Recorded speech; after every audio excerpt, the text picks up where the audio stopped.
Selamat malam, salam menyan buat menyaner semua dari seluruh penjuru nagari. Kembali lagi kita di episode 127 Pambukaning Gedong Kencono Gelaring Arjopodo. Wah nih, dari judulnya aja kelihatannya udah seru banget nih.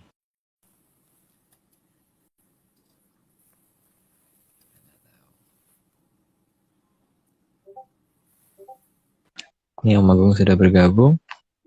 Halo. Halo. Oh, ini di Senen ya? Iya, betul. Ini Gimana? belum muncul ya, Mbak itu. Belum, masih di ini kali New Caledonia. Masih Mm-mm. jauh, Om. Beda waktu lupa. Oh, enggak lupa. Kayaknya lupa waktunya. Ah, tuh dia. Oh, Mbak, Halo, apa? apa gendut? Nggak apa-apa. Kan di sini kopen, Mas. Kalau Oh, di Jogja kan nggak Kopen. kopen, ya kan? Nggak Kopen. Heeh. Oh, oke. Oh ya, Mbak, ketemu Mbak untuk tempatnya yang itu. Yang itu, Yang apa? Yang apa ini? yang ini loh, yang kayak ini loh, yang keluar-keluar tuh orang-orang tuh ngeklik di situ tuh. Ada ya? Jelas ada ya? Oh, Ada. hmm. Nggak lalu loh aku. Jadi waktu memberitahukan kan aku belum pernah ke sana dan itu nggak ada di ini toh, Mbak. Sama sekali tidak ada di internet kan itu. Mm-mm. Ayo wes. Yang penting ketemu ya Mbak ya. Ketemu Mas. Aman. Ini aku Oke. masih di Pengen dalam cerita, abu. Ini masih aku dalam pengen cerita, keabu-abuan cuman yang ini tidak tahu terlalu umum. apa-apa. Aku tidak tahu apa-apa gitu, terlalu abu-abu. Aku masih di dalam abu-abu. Nggak ngerti. Tidak, ya, masalahnya memang tidak bisa kalau lewat online kayak gini nih. Karena ini menyangkut terhadap sesuatu di negara lain kan. Jadi jangan diungkap di sini. Nanti tidak Hmm. ada sesuatu dengan wilayah itu gitu.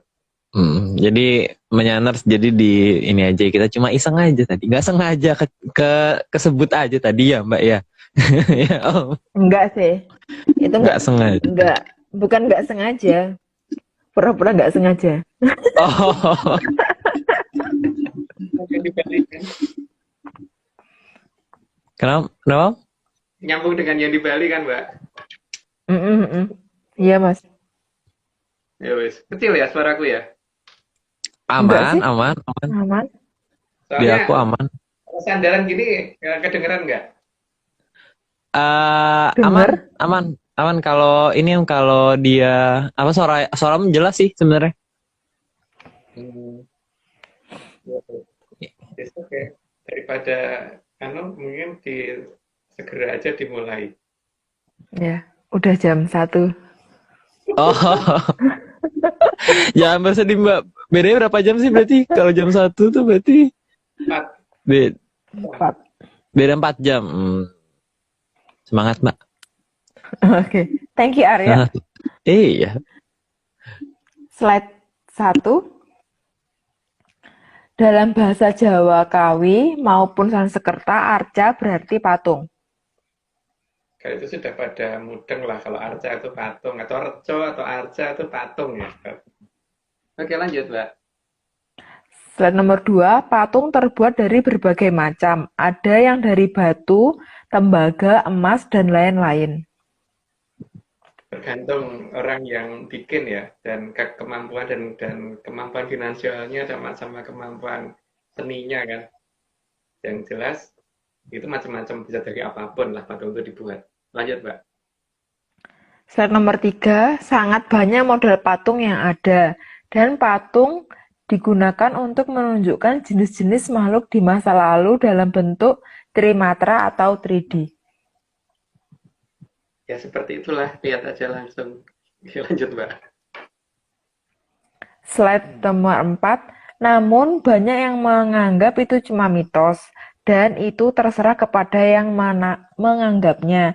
Kalau menganggapnya hanya mitos saja, maka pencarian akan berhenti di kata mitos saja, tanpa memikirkan bagaimana cara melihat keberadaan makhluk yang dipatungkan itu, betul-betul ada ataukah tidak.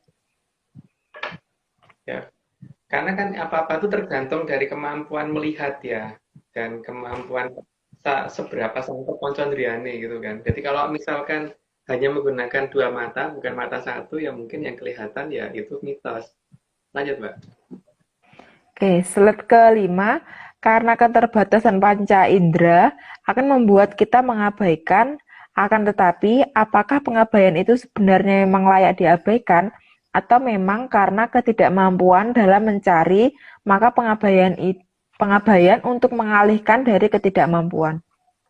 Loh, sekarang gini loh Mbak, masalahnya seperti bis pahala kencana yang nyasar di gerobokan aja, itu kan dianggap mitos Mbak, walaupun terjadi gitu kan. Karena ketidakmampuan teknologi Mbak, karena ya, teknologi kan memang pada dasarnya tidak akan bisa menjelaskan menyan. Itu buktinya tuh yang di atas kita ini yang di ini yang itu dosennya aja dibukem ya Mbak.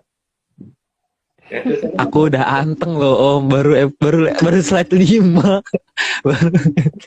tahu ilmu pengetahuan nggak tahu menyan belas bisa dibukem dengan tes gitu. Oke, Mbak, silakan ya, Mbak. Yang keenam.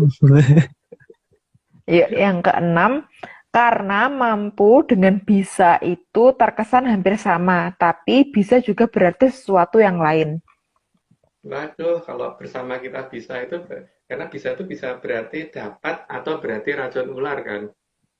Jadi kalau bersama kita bisa itu bersama kita racuni atau bersama kita mampu gitu kan. Tapi Mm-mm. pada dasarnya beda loh arti kata mampu dan bisa. Jadi jangan mengatakan bisa ya Mbak ya. Lanjut Mbak. Slide nomor 7, karena bisa juga berarti bisa ular, maka mampu itu sangat berbeda dengan bisa. Maka jangan pernah mengatakan kita bisa, karena itu artinya kita ini racun. Makanya dulu pernah loh ada yang berusaha ngeklaim temuan piramid kita itu Mbak. Terus kemudian ya karena mereka merasa bisa ya sekarang kena bisanya beneran kan. Ya, itu Ya, mungkin kata-katanya, kami juga bisa, mungkin gitu ya Mas ya? oh, jadi kan sekarang merasakan kena bisa nih loh. Nah, berani nyolong. Lanjut Mbak. Oke, slide ke-8. Yang aneh, mengapa kata bisa dapat menjadi dua arti. Bisa berarti mampu atau dapat melakukan, tapi bisa juga berarti racun ular. Ya makanya mereka bisa Mbak. Lanjut Mbak. Tergantung bisa mana nih yang dipilih ya. Hmm. Nomor slide ke-9. Maka mengeluarkan bisa dapat diartikan mengeluarkan kemampuan. Tergantung kita akan mengartikan apa. Tapi kalau ada pernyataan kita bisa, maka juga berarti kita racun ular. Tinggal mana yang kita pilih ya. Tapi kalau kalau kita sih milihnya bukan yang itu, makanya sebaiknya kita ngomong mampu gitu kan, bukan bisa. Lanjut Pak. Oke, slide ke-10. Kalau bisa juga berarti mampu atau dapat melakukan, maka jelas itu justru menunjukkan ketidakmampuan, bukan kemampuan. Entah sejak kapan pertama kali kata bisa menjadi mampu digunakan. Karena merasa merasa kan ada istilah rumangsa bisa ngerasa rumangsani tuh Mbak di zaman sekarang itu karena banyak loh yang merasa ngerti ini itu tapi sebenarnya nggak tahu sebenarnya cuma analisa itu jadi bukan bukan karena benar-benar tahu akibatnya ya ada yang sampai bablas angin ya tenan karena yang Berarti dipikir kalau kata bisa diganti kata mampu, merasa mampu, neng sebenarnya nggak mampu gitu ya, Mas? ya oke lanjut Mbak. Slide ke-11, jadi bisa itu seharusnya bukan mampu, karena bisa itu seharusnya jauh dari mampu. Nah, iya namanya fenom itu kan bukan mampu Mbak lanjut Mbak. Slide ke-12, maka jangan mengatakan bisa, karena kita ini bukan makhluk berbisa, dan kita memang tidak akan pernah berbisa. Ya tapi mungkin ada yang merasa dirinya berbisa loh Mbak kan itu terserah kepada yang pengen mengaku sebagai apa gitu kan, dia jenis bangsa apa gitu kan. Jadi kalau kalau mereka ada yang merasa jenis bangsanya adalah bangsanya seperti itu, kenapa kita larang? Lanjut, Mbak. Rombongan, rombongan bisa. Slide ke-13, karena tidak semua bisa ada serumnya, terutama dari ular weling. Lanjut dulu aja. Slide ke-14, weling dalam bahasa Jawa berarti pesan. Jadi sebenarnya aneh kenapa pesan itu justru ada dalam bentuk ular. Mungkin lanjut aja karena udah jelas. Slide ke-15, tapi satu hal yang kita ketahui, kalau ular weling itu matanya pasti rabun, terutama pada saat berganti kulit.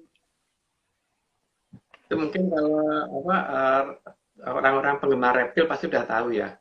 Pada saat ganti kulit itu kan termasuk ganti kulit di matanya ular, jadi dia akan tambah rabun dan nggak bisa melihat apa-apa itu pada saat ganti kulit. Main paling galak-galaknya pada saat itu. Lanjut, Mbak. Emang matanya ganti kulit, Mas? Ya, sama matanya. Gila. Itu loh, karena waktu pas di hutan itu kita kan nemu kulit ular itu yang sudah kelungsungan itu, Mbak, itu kan ada bagian kepalanya juga masih kelihatan ada ininya juga, bagian matanya nggak lubang kok, tapi juga ikut ada itunya. Oh, soalnya itu mungkin kayak pakai kacamata dan nggak kelilipan ya, Mas. Justru nih ke tanah. Iya. Slide ke-16, meskipun bisanya paling berbahaya dan tidak ada serumnya, ular weling juga merupakan hewan yang pemalu. Kalau ketemu manusia cenderung menghindar atau malah menyembunyikan kepalanya. Sebenarnya ular itu paling berbahaya kan ular weling ini ya, karena nggak ada serumnya, walaupun mungkin yes pokoknya yang jelas ini mematikan gitu kan. Tapi kalau ketemu ular, kalau ketemu orang biasanya nggak ngejar sih, biasanya malah dia cenderung sembunyi atau kabur. Setauku loh, waktu aku masih kecil dulu kan sawah, kadang-kadang bandel Eh, tuh ngejar ngejar. Itu karena apa, Mas? Insecure. Ularnya. Sedia amat, Mbak. Itu namanya naluri alami dari suatu makhluk bahwa dia ngerti risiko risiko bahwa ini loh kalau melukai suatu makhluk yang lain atau membunuh dia hukuman itu nalurinya ada di sana gitu loh. Jadi dia milih milih pergi supaya dia tidak harus nanggung itunya. Setelah dia jadi seperti itu jangan jadi seperti itu lagi gitu. Tapi naluri itu dia nggak bisa jelasin, cuman itu kebawa aja sama nalurinya dia.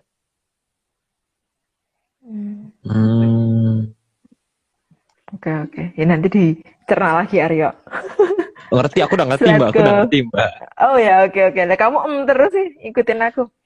Slide ke-17, ular weling juga ular yang dalam mencari mangsanya lebih menggunakan indera penciumannya. Jadi bukan menggunakan matanya.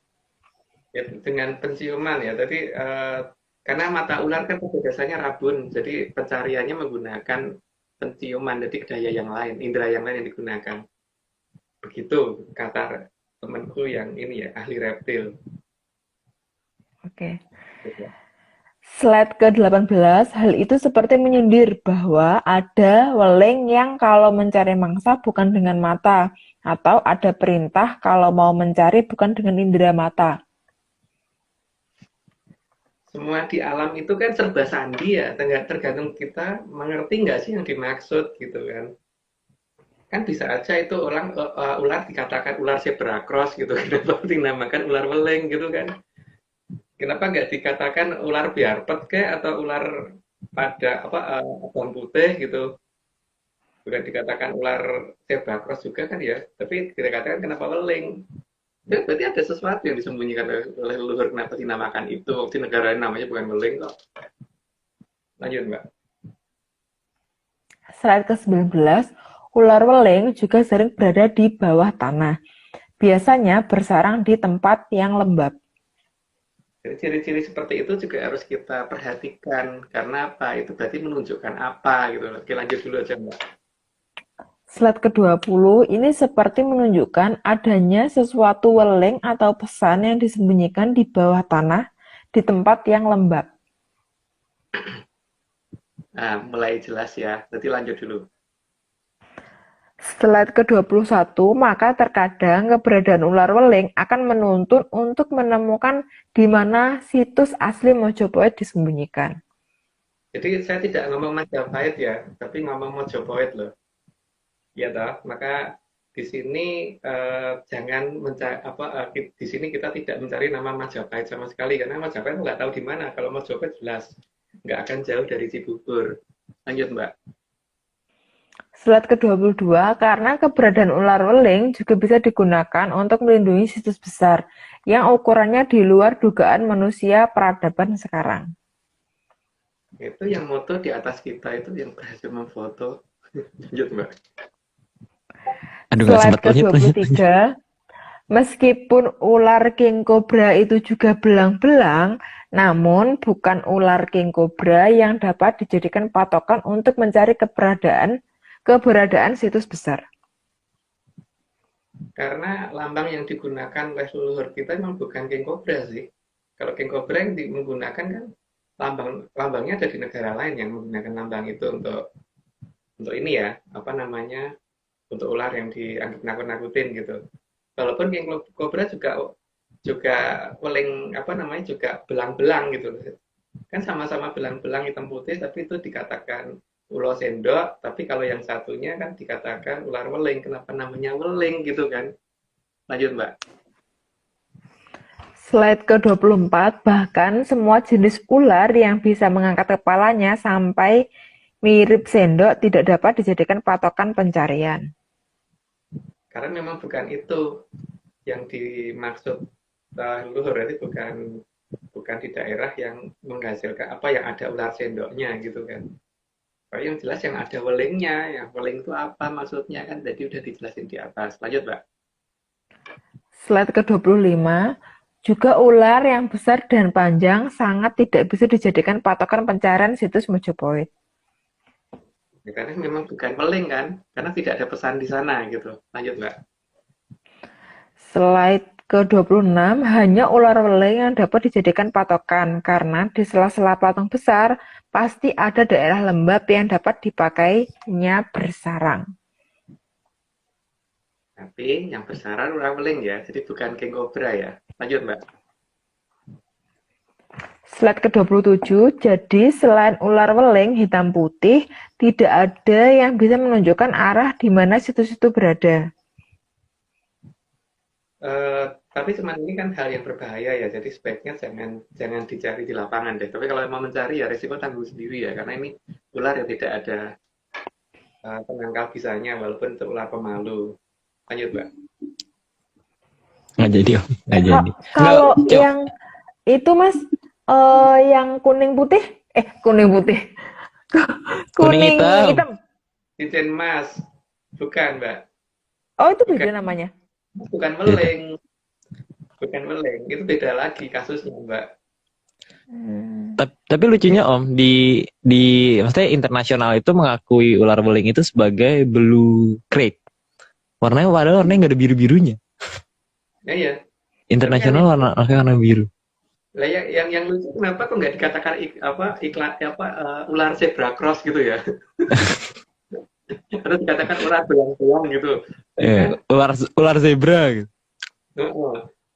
Kan atau jalan zebra cross kan mirip itu kan. Jadi kenapa itu dikatakan ini dan kenapa juga itu apa namanya kenapa harus pakai nama weling gitu loh.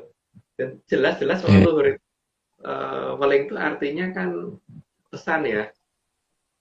Jelas-jelas loh artinya pesan dan itu tidak perlu pakai perumpamaan loh, itu jelas bahasa yang jelas weling itu pesan ya kan. Ini makin bingung. Oke, lanjut. Slide ke-28, zebra juga hewan yang belang-belang hitam dan putih, tapi belangnya tidak searah garisnya. Ya, tapi juga dikatakan kuda weling kan juga enggak tau enggak? Apa loh Mas itu? Kuda weling. Itu ternyata kan cuman ular doang gitu loh. Kenapa kok enggak zebra nggak dikatakan weling juga gitu loh. Ular weling ini kuda weling gitu kan harusnya ya. Iya.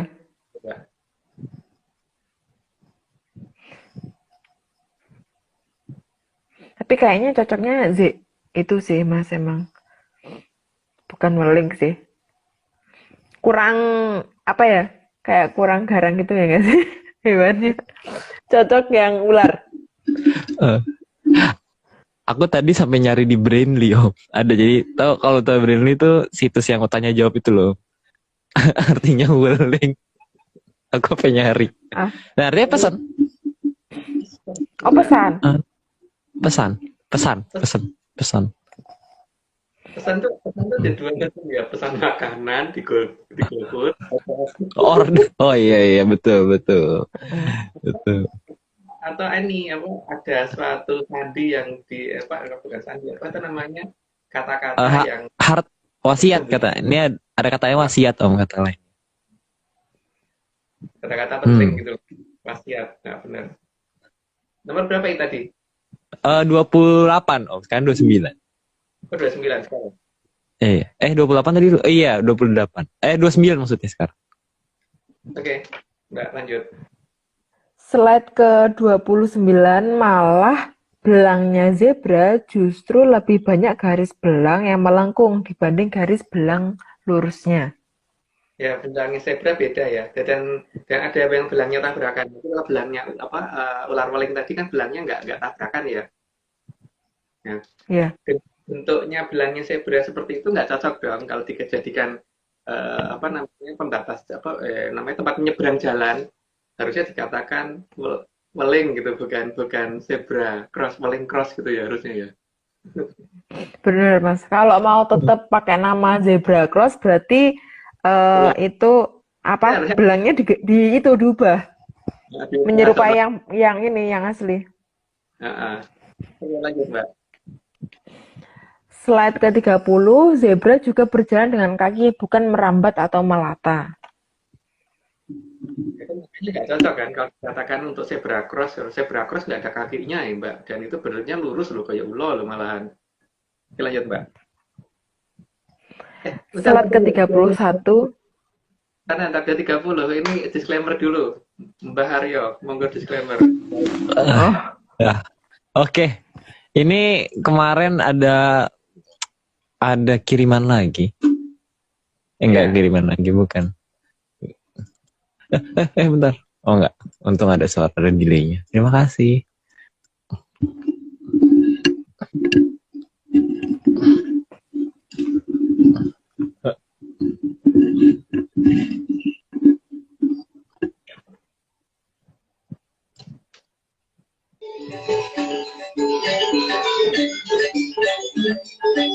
Semua ini hanya dongeng. Kalau tidak percaya ya nggak apa-apa. Tapi kalau mau percaya ya Wah, tapi ini Aryo, suaranya agak menghilang gitu loh. Ini ulang lagi Mbak, biar lebih jelas suaranya Aryo. Ya, coba ya sebentar ya. Coba sekali lagi. Kayak gitu loh suaranya. macet-macet. Oh iya, sama berarti. semua ini hanya dongeng. Kalau tidak percaya ya nggak apa-apa. Tapi kalau mau percaya ya Ini apa namanya ya, masih mengombak tapi masih kelihatan. Masih kedengeran. Yang lagi juga sih. Yang penting ini. Oke, lanjut Mbak. 3. Nanti aku coba cari akal dulu Ah, biar. um, akalnya masih Oke. di sini kan, yuk. Oh, Dicari. masih bukan di sini, Pak, bukan. Kok Bukan. dicari? Bisa tidak? Salah lah, udah salah aku mah. Lanjut monggo. 31. Slide ke-31, zebra secara bentuk mirip dengan kuda, tapi belang-belang. Juga tidak dinamakan kuda belang, pun tidak dinamakan kuda weling. Nah, itu loh. Tapi yang namanya pakai weling di Jawa kok cuman ular gitu loh. Itu kenapa? Gitu. Harusnya kita mulai nanya dong bahwa ada yang disembunyikan luhur itu apa gitu maksudnya. Oke, lanjut Mbak. Slide ke-32, maka zebra sangat tidak ada kaitannya dengan kata hati-hati. karena zebra memang tidak berbahaya bagi manusia. Ya itu. Tapi kenapa untuk penyeberangan itu yang dikatakan hati-hati itu yang tulisan ya, hati-hati kalau ada tanda zebra cross ya. Itu kan nggak nyambung ya harusnya. Tapi kalau hati-hati ntar nginjek ular itu harus hati-hati gitu kan. Nah, benar. Kalau nginjek kuda, nginjek zebra itu nggak perlu hati-hati mbak. Karena dia pasti akan kabur sendiri. Tapi ya, ular hati-hati ya gitu. Oke lanjut. Apalagi ular ruling ya. Iya.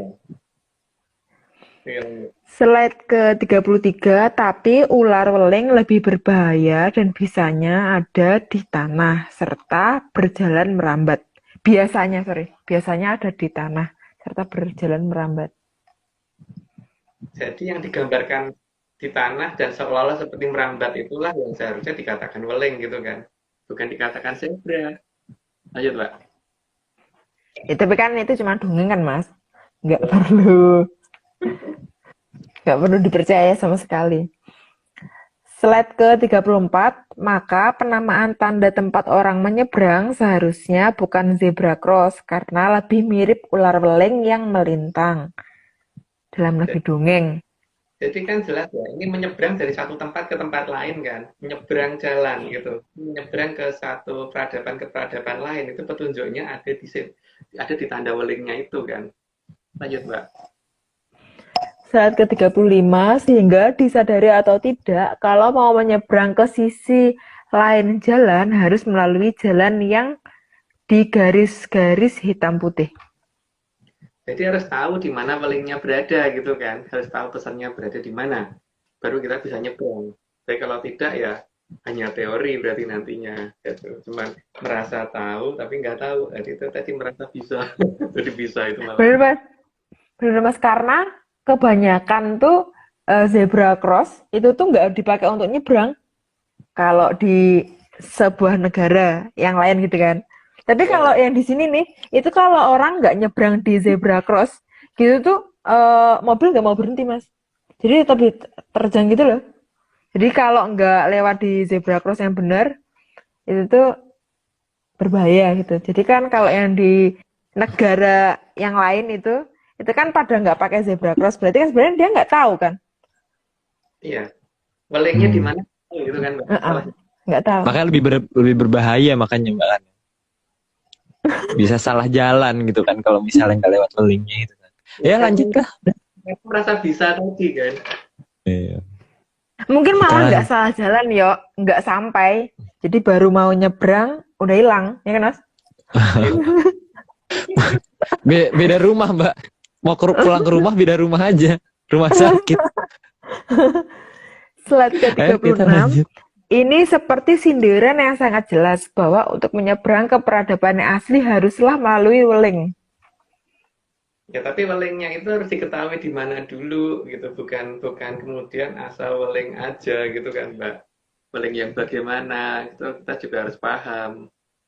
Makanya di beberapa tempat yang di pinggir pantai terutama yang berhubungan dengan yang dikatakan orang daerahnya mistis banget gitu, itu pasti ular welingnya banyak.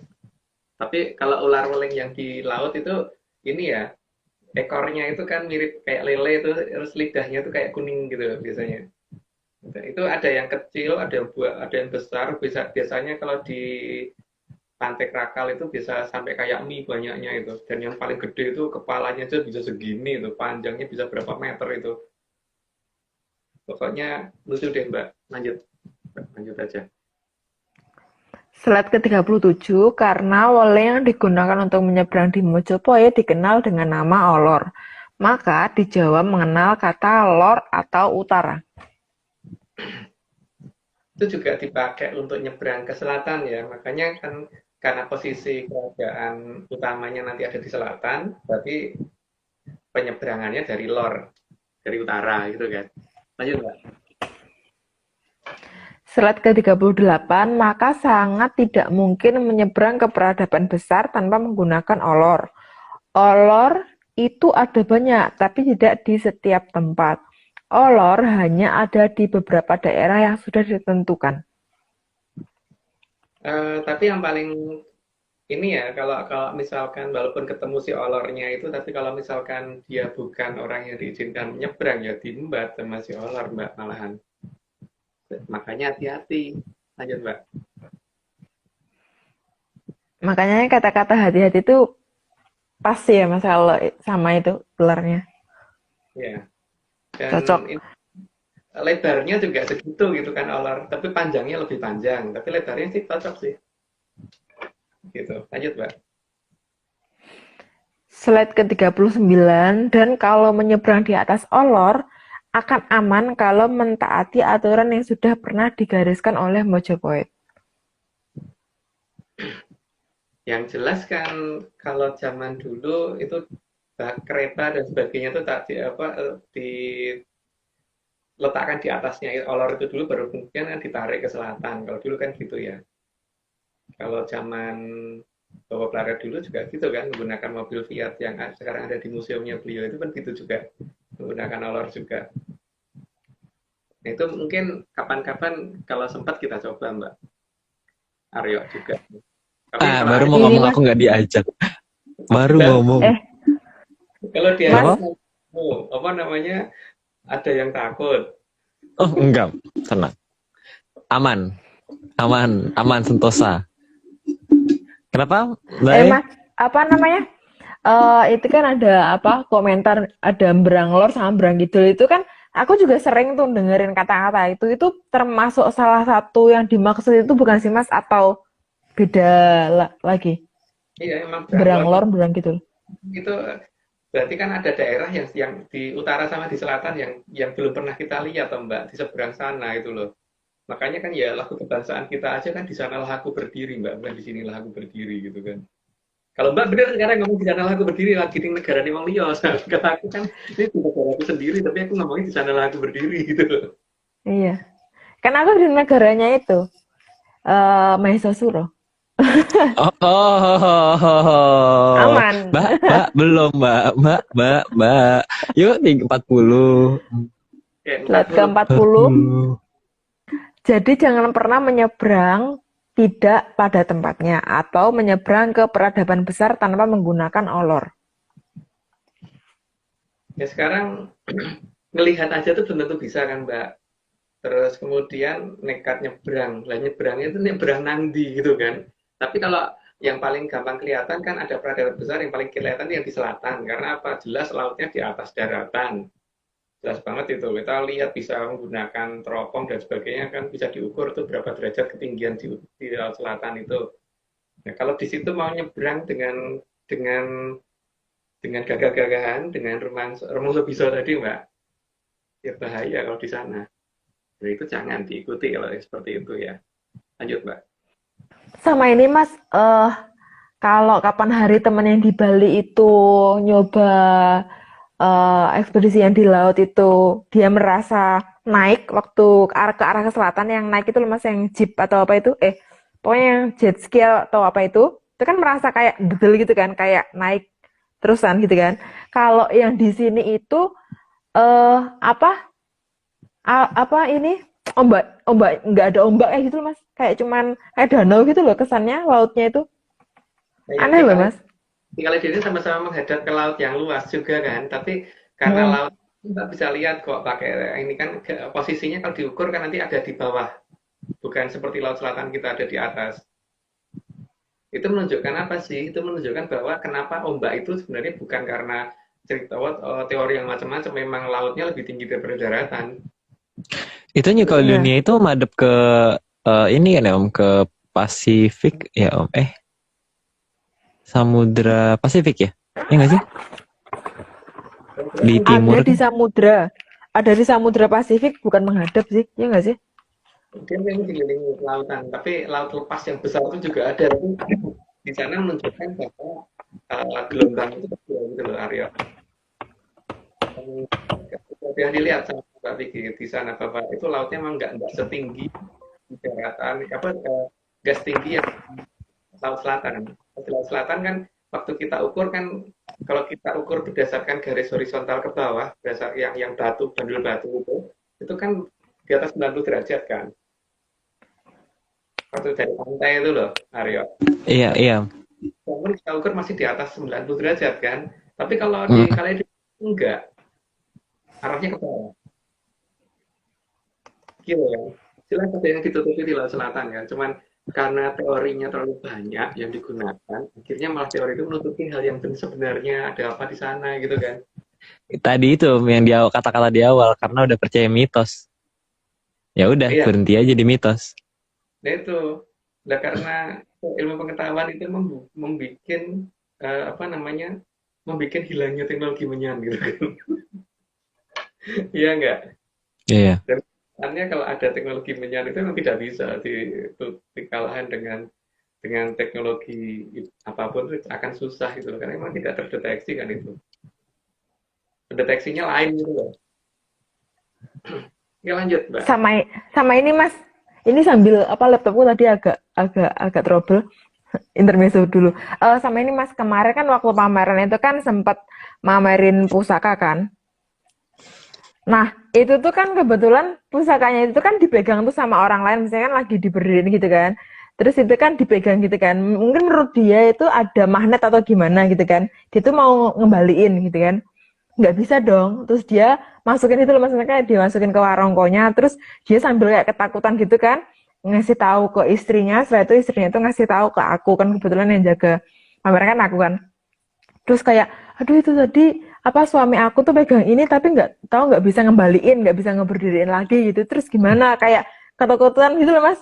Terus aku, loh kenapa gitu kan? Terus aku ambilin, oh ternyata dia itu tuh megang, terus dia mungkin merasa, ini mungkin gampang gitu kan untuk berdiriinnya, ternyata nggak bisa. Terus, oh ternyata tetap nggak bisa dikalahin. Tetap menyan nomor 1 ya. Hmm. Besar di dunia ternyata menyan masih menang ya.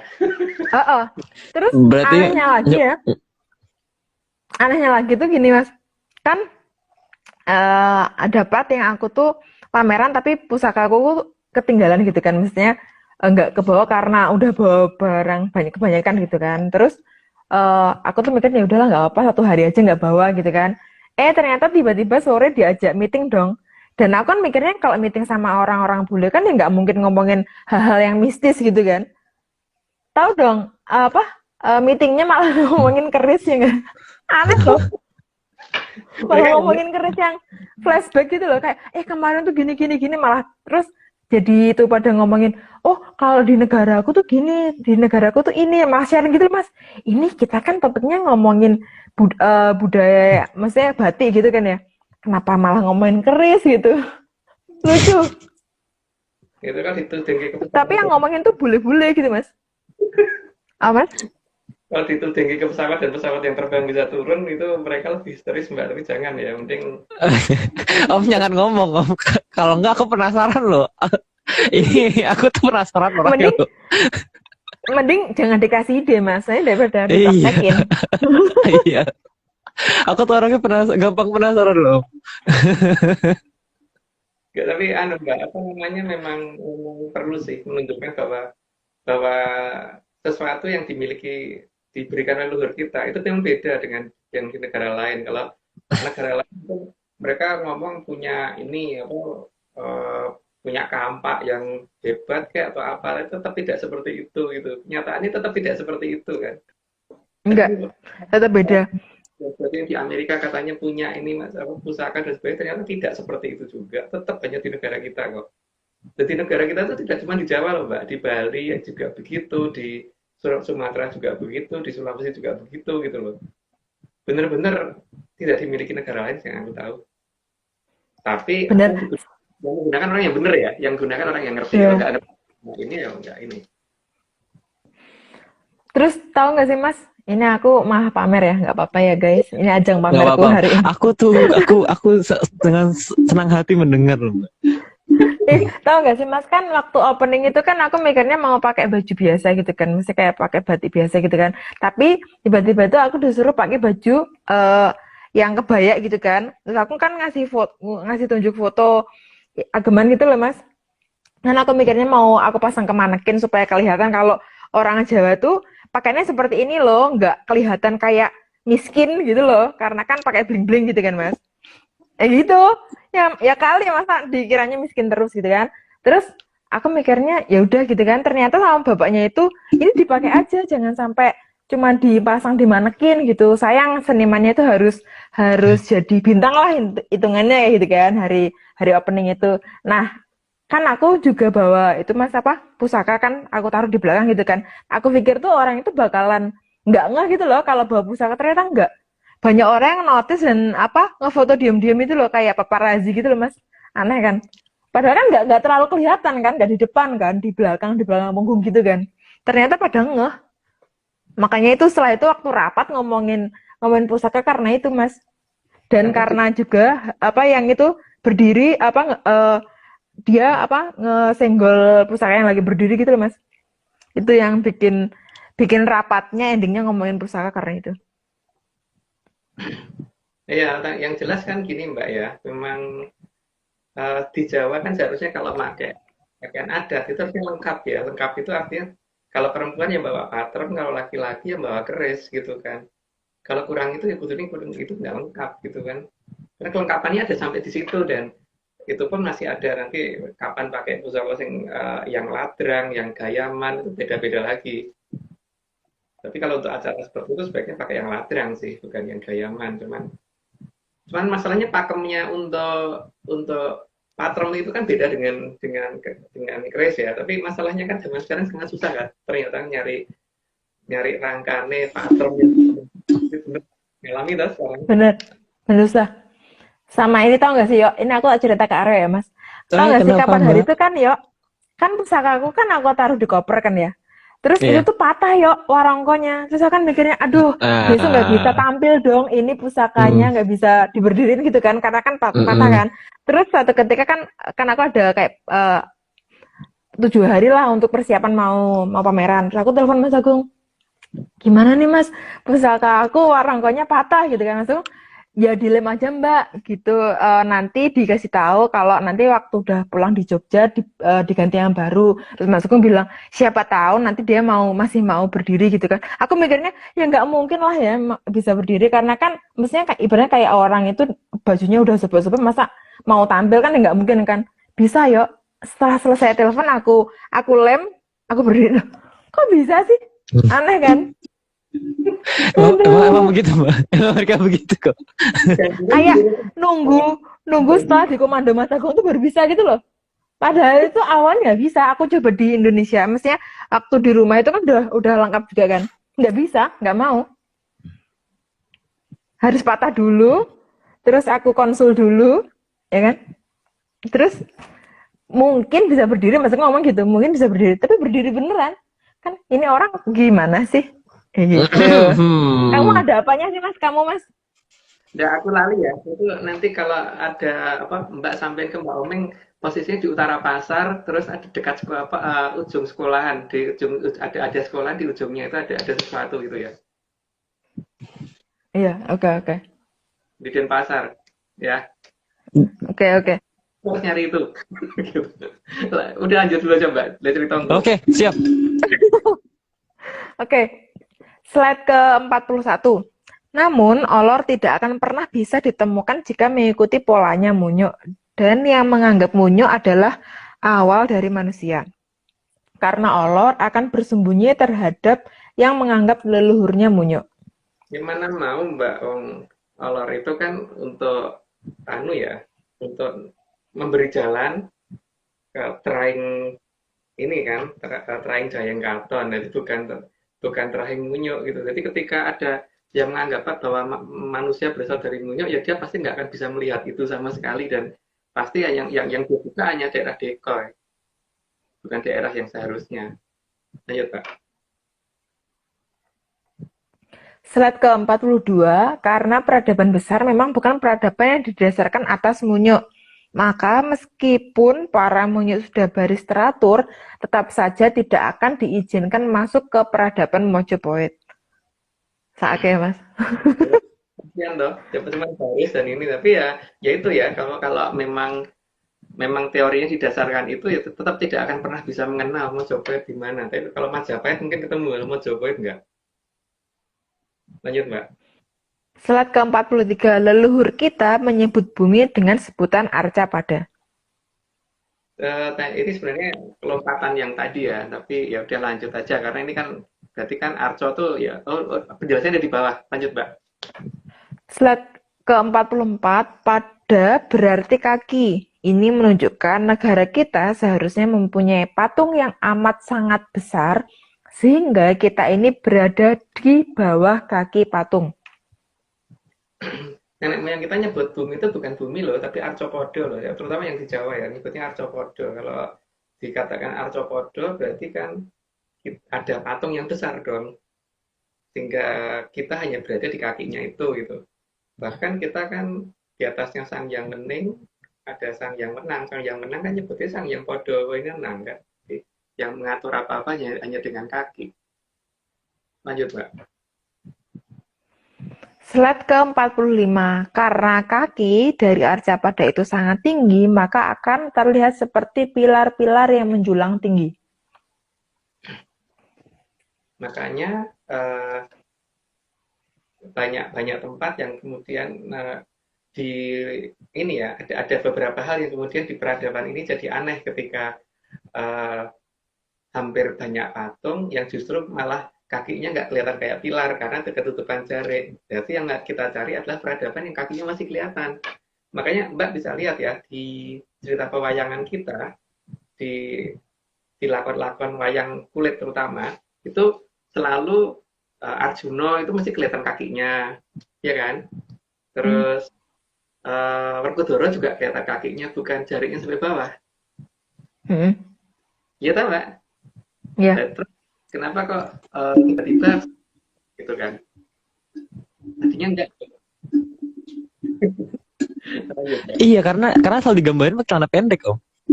Di belakangnya tadi ada wayang nggak? Kalau ada wayang tunjukin bentar deh.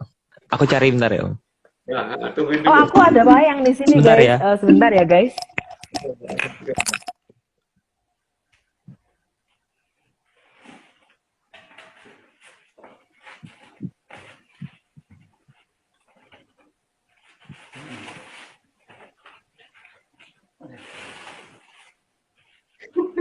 Ini lagi pada nyari ya.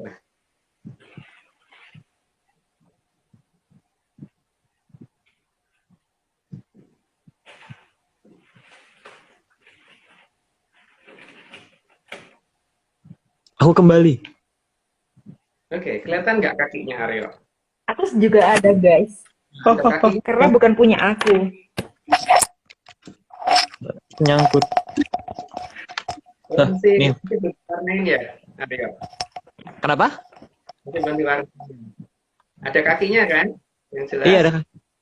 Nah, jadi kan patung yang digunakan seharusnya kan kalau menggunakan adonan itu kakinya harusnya kelihatan ya. Dulu ada yang putri nggak Aryo? Putri. Aku ada. Kan putaran ada. Tetap kelihatan kakinya kan? Ini kelihatan, Mas. Iya. Kenapa warnanya biru ya, guys? Aku tahu, guys. Kenapa pas, guys? Oh.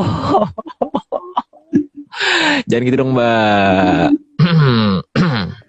Oke, lanjut. Lanjut dulu, Mbak. Nanti ya. Udah selesai nih pamer ini. Udah ceritanya udah. Nanti digunain lagi. Kalau ingat. Oke. Tahu nggak sih, Mas, sama ini loh yang aku ambil tuh cuma bisa 3 yang aku ambil. Sangat jelas ya, guys. Oke. Untuk aku sendiri. Slide ke berapa, Mas? 47. 47. Belum sih? Ma- 46. 46. Slide ke-46, maka tidak salah kalau dikatakan ada pilar Hercules di negeri ini di waktu dulu. Karena itu sebutan dari negara lain ya. Kalau sebutan dari negara kita sih bukan pilar Hercules, kita nyebutnya Arcopodo ya. Kalau mereka karena nggak ngerti, karena lihat dari kejauhan yang kelihatan kan cuma kaki yang sangat tinggi gitu kan. Jadi kayak pilar. Lanjut, Mbak. Slide ke-47, maka seharusnya ukuran patung yang ada di negara kita ini bukan ukuran meter, tapi kilometer. Nah, cuman bagaimana kita memahami ada patung itu di mana dan Dan sekarang masih ada yang berdiri apa enggak, atau sudah ditidurkan, atau ditengkurapkan, atau bagaimanain, lah itu yang harus kita cari. Lanjut, Mbak. Patung Garuda Yakso juga masih ada kakinya. Baru Iya, sadar. itu maneknya dan sebagainya masih kelihatan yang di Gilimanuk itu kan, Aryo. Iya. Oke, lanjut. Lanjut, Mbak. Slide ke-48, jadi ukuran patung jangan diukur berdasarkan logika yang berdasarkan munyuk, karena itu tidak akan pernah sampai. Jadi ukurannya bukan ukuran itu ya yang ada di gambar itu ya, tapi jauh loh, itu kilometer bukan meter ya. Lanjut, Mbak. Slide ke-49, di mana patung-patung tersebut disembunyikan, maka seharusnya mulai diamati. Karena gede banget, jadi harusnya kelihatan. Ya, akan jelas lah. Lanjut, Mbak. Slide ke-50, karena tidak semua patung berada di peradaban Mojopahit yang saat ini tidak bisa kita lihat. Nah, jadi kalau yang di sana sih masih pada berdiri, tapi yang di wilayah kita pasti tidak didirikan, pasti ditidurkan atau gimana kan gitu. Lanjut, Mbak. Slide ke-51, karena pasti ada patung besar yang disembunyikan di peradaban kita. Peradaban kita ini, dan ukurannya pasti fantastis sekali. Jadi ukurannya bukan meter ya, bukan meter, tapi kilometer. Lanjut, Mbak. Kilomenyan per meter. Slide ke-52, kalau patung tadi ditidurkan pada posisi terlentang dan ditimbun, maka konturnya akan terlihat seperti pegunungan yang dari jauh terlihat seperti orang tidur. Mbak, tadi kan ada dua wayang tuh, wayang yang, coba sekarang wayang yang cewek dulu, Mbak, diposisikan tidur menghadap ke atas gitu, Mbak. Nah,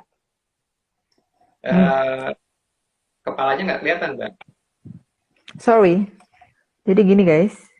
Nah, gitu. Tangannya. Kalau ada pegunungan kelihatan seperti itu, ya berarti harusnya mulai curiga ya bahwa ini bukan pegunungan biasa. Bentuknya seperti itu, mirip orang tidur, ya harusnya sudah mulai curiga gitu bahwa ini kemungkinan besar patung yang ditidurkan. Oke, lanjut, Mbak. Iya, aku kayaknya nemu yang kayak gini, Mas. Di dekat Wisma ada nih. Ada. Yang bentuknya gitu. Bu Iwa kan? Iya. Tempatnya Oke, lanjut. Slide ke-53, tapi tidak akan ada patung yang bentuknya kaku, sekaku pada gambar ini. Ya karena ada nilai seninya kan pasti, jadi tidak mungkin dibikin tuh seperti gambar orang ketakutan itu ya nggak mungkin. Atau seperti orang pingsan itu juga enggak, jadi ya tidak akan seperti itu. Jadi pasti ada nilai ininya, artistiknya.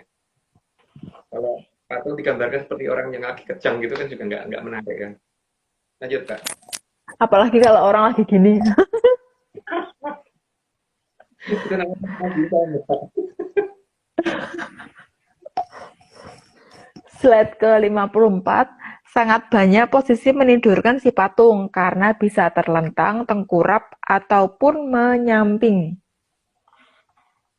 Yang paling kelihatan yang terlentang ke atas ya, dan itu pasti paling langka. Tapi kalau misalkan dia tengkurap akan susah diamatin. Tapi paling gampang itu kalau misalkan kita ngelihat konturnya, kita misalkan cari boneka Barbie gitu, ditaruh, kemudian ditimbun pasir, nanti kita foto, kita cocokin dengan di Google Earth atau apa dengan menggunakan yang tiren gitu loh, apa namanya itu, yang menggunakan peta kontur, pasti akan kelihatan Ya. situ. Oke, lanjut, Mbak. Berarti harusnya udah mulai curiga sama pegunungan yang seolah-olah gunung yang seolah-olah pegunungan berjejer gitu kan, Mas? Yang kayak orang tidur terutama ya. Jadi jangan percaya alamiah dulu gitu loh. Jangan percaya dulu kalau itu alamiah gitu. Oke, lanjut, Mbak.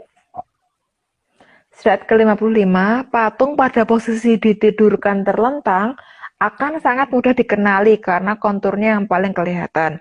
Apalagi kalau patung tersebut merupakan patung sosok putri atau batari? Yang paling kelihatan sih bentuk lekuk-lekuknya. Kalau perempuan, kalau cowok mungkin hanya muka yang paling kelihatan kan. Kalau ke bawah kan kurang. Jadi dan harus kelihatan proporsional ya. Jadi kalau nggak proporsional ya berarti bukan gitu. Lanjut, Mbak. Slide ke-56, patung pada posisi ditidurkan menyamping terkadang akan sangat sulit terlacak karena konturnya akan sangat susah dicocokkan dengan bentuk tubuh manusia. Apalagi kalau pakai guling ya, Mas? Ya, tapi kalau teliti tetap kelihatan kalau teliti. Jadi mungkin itu tadi apa menggunakan boneka dulu, kemudian disiram ditutup pasir gitu nanti jadi Lebih susah kalau pakai selimut, Mbak. Selimut yang tebel itu kan ya. Iya. Lebih susah lagi kalau setelah itu nanti dikasih box. Oh, betul. Ya kan? Kamu suka box kan ya? tidur di bawah kasur itu lebih susah dilihat. Oh iya, Di kotakan. benar. Oh, Mbak, jangan mancing-mancing, Mbak. Jangan. Aku nggak Apa suka ya? kaleng kongguan. Kalian kok nggak nih Rengginang? Tidak. Tidak bisa. Oke, lanjut. Slide ke-57, karena patung pada posisi ditidurkan menyamping akan menghilangkan bagian-bagian yang mirip manusia. Ya itu tapi tergantung penelitian sama kemampuan sangkep Poncondrione apa enggak gitu. Kalau Poncondrione sangkep tetap akan kelihatan karena memang kalau lihat pakai mata nggak kelihatan. Kalau nggak pakai mata satu pasti akan langsung nunjuk yang itu gitu kan. Lanjut, Mbak. Itu berarti termasuk rambutnya juga akan membentuk kontur gitu ya, Mas? Ya, iya pasti itu. Oke, slide ke-58, sedangkan patung kalau ditidurkan dengan posisi tengkurap akan lebih susah lagi karena tidak terlihat lagi kontur yang mirip manusia. Ya itu paling sulit itu kalau posisi tertidur apa tengkurap gitu. Itu tergantung kekuatan seberapa pekannya, kekuatan yang dimiliki aja itu kalau udah begitu. Lanjut, Mbak. Slide ke-59, tapi meskipun pada posisi tengkurap, kalau kita membuat permodelannya terlebih dulu, maka akan tetap terlihat. Tinggal kita bandingkan dengan kenyataan yang ada di lapangan dan dicocokkan antara citra gambar dari Google Earth dengan citra gambar yang sama dalam mode kontur, juga dengan menggunakan aplikasi pengolah gambar semacam Photoshop untuk mengukur asli tidaknya kalau itu adalah patung yang disembunyikan. Jadi harus proporsional, yang penting itu ya. Kalau tidak proporsional ya berarti layak nggak perlu dianggap sih. Dan ukurannya kilometer ya, bukan meter. Lanjut, Mbak. Ini pada tanya, itu siapa yang menidurkan? Siapa yang menimbun ya, Mas? Itu ketika di era akhir ketika Mojopahit masih bisa dilihat itu masih ada seharusnya. Tapi ketika Mojopahit sudah menutup diri dari kita, yang mereka yang menutupin itu, yang menidurkan itu semua. Cuman kenapa itu ditidurkan seperti itu? Karena memang mereka nggak mau itu dilihat oleh peradaban kita. Karena ada hal yang sangat-sangat ekstrim berbeda antara kita dan mereka. Terutama di bagian yang kita anggap paling penting itu adalah sesuatu hal yang dianggap paling merusak oleh sana gitu loh. Masalahnya kan itu. Jadi yang kita anggap paling penting itu apa nggak tahu. Tapi yang jelas yang kita anggap itu paling penting perlu bagi mereka itu adalah paling merusak. Makanya di Kaledonia nggak ada tuh itu, Mbak. Ada tuh. Apa? Annoying sound. Nggak boleh gitu, Mbak. Apa ya? Suaramu sampai sini tuh nggak ada. Itu kan berarti hening, ya kan? Oh, indah iya. dunianya itu nggak ada suaramu. Nggak ada okay, itu loh. Apa? Suaramu yang menggema itu loh ya? Oh, enggak, udah cukup ya, cukup. Takut. Slide ke-60, maka sudah saatnya kita mulai mencurigai bahwa itu pegunungan kah atau deretan patung yang ditidurkan. Yang jelas jangan terjebak dengan kata-kata alamiah itu tadi ya. Dan memang menimbunnya itu pasti dalam, tidak mungkin hanya ukuran 1, 2, 3 meter tuh enggak. Tapi juga nggak nyampe kilometer kok. Jadi kalau kalau di Lelakon itu kan berdasarkan geolistrik sekitar 30 meter ya. Berdasarkan data geolistrik loh, kalau yang di Lelakon, Bandung.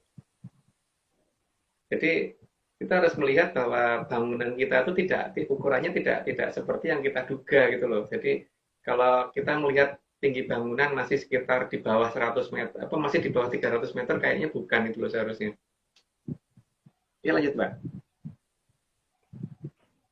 Tapi mungkin orang kalau mau nyoba penelitian kayak gitu, terus nemuin ternyata tempat patung yang ditidurkan itu ada di bawah rumahnya, salah satunya mungkin malah diam aja mungkin Mas, karena kan nanti aku hidup di mana nih kalau sampai dibongkar, mungkin gitu loh Mas. Ya memang. Oh ya, ini udah 60 ya. 60 berarti Aryo disclaimer lagi sekali. Ini yang dari Kaledonia sekarang.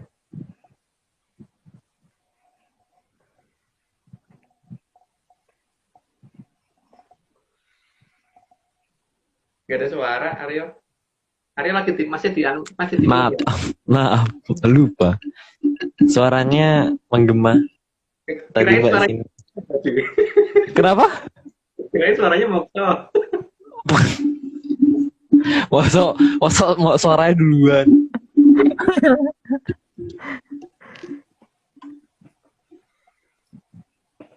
Semua ini hanya dongeng. Kalau nggak percaya ya nggak apa-apa. Kalau mau percaya ya ojo percaya.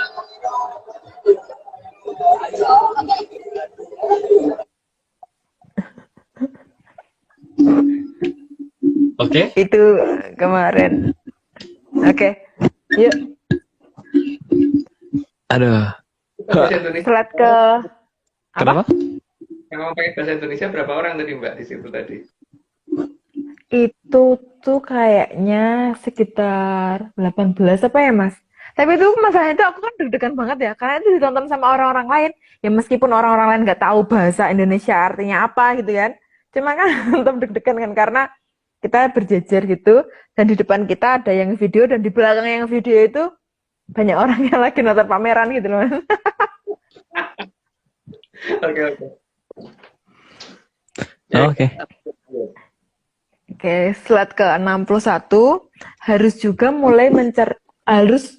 mulai dicermati bahwa pegunungan yang ada di sekitar kita itu alami atau tidak alami, dan apakah benar yang alamiah itu ada. Itu masih bertanyakan ya sebaiknya ya, apakah betul alamiah itu ada gitu loh.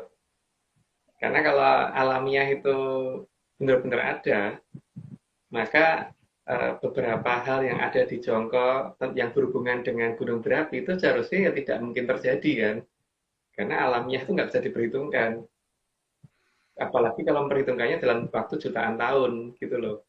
Atau apa, yang nggak jutaan tahun, anggap aja ribuan tahun yang lalu gitu. Atau ratusan tahun yang lalu.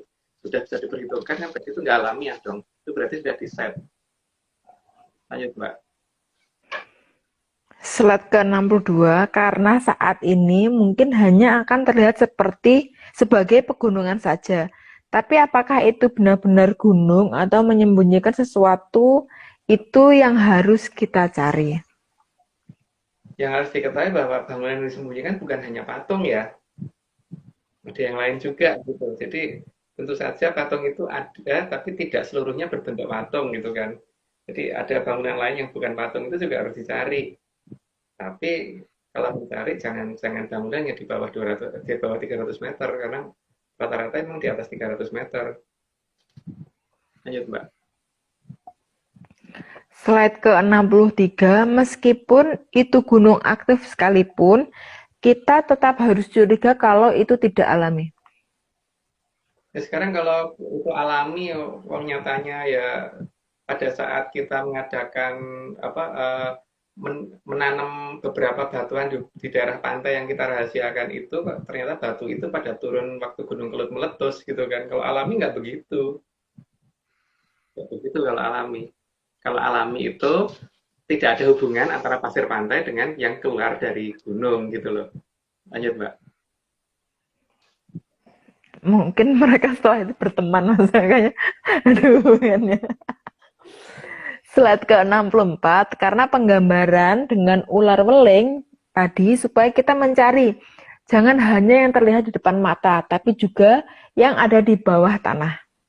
Kan ular weling tadi kan dalam mencari mangsa itu tidak menggunakan mata yang utama ya, menggunakan indera yang lain. Maka seharusnya kita juga menggunakan indera yang lain bukan menggunakan mata kita. Lanjut, Mbak. Slide ke-65, karena setiap patung yang besar seharusnya dibuat dari logam. Sehingga sangat mudah dilacak berdasarkan tinggalan efek elektrostatis dan efek volta yang ditimbulkannya. Elektrostatik itu terjadi kalau ini ya, apa namanya, ya, mesti ada perbedaan muatan antara logam dan di daerah sekitarnya itu, sehingga itu bisa diukur kan. Kalau efek volta juga demikian kan, jadi ada logam dan ada benda lain itu mempunyai, kalau di dalam kimia itu mempunyai E0 yang berbeda kan, potensial standar yang berbeda, sehingga akan ada aliran elektron. Ini bisa diukur sih sebenarnya. Lanjut, Mbak. Mas, tanya dulu mas, kalau misal nih patung itu terbuat dari suatu jenis logam gitu kan, apakah tanah yang untuk ngurukin si patung itu tadi itu akan berubah juga? Misal tanahnya itu kalau tanah liat kan warnanya coklat gitu kan, nanti dia bisa berubah jadi kayak warna-warna tembaga gitu atau warna ke arah ke emas gitu, bisa nggak mas atau enggak? Cenderungannya sih nggak begitu sih Mbak, karena itu biasanya materialnya tuh sangat tahan korosif sih yang dipakai. Tapi efek elektrostatiknya pasti akan terasa di atasnya sih Mbak. Minimal jadi kita kayak gampang merinding gitu kan. Seperti itu namanya kayak kain sutra sama penggaris plastik kalau digesek terus kemudian kita dekatkan penggaris dengan rambut kita gesekin gitu pakai plastik. Penggaris itu kita tempelin ke tangan kena merinding gitu kan. Nah, efek printing itu karena itu sifatnya gelombangnya diskret, maka akan sering terjadi dan orang akan menganggap tempat itu angker, toh Mbak.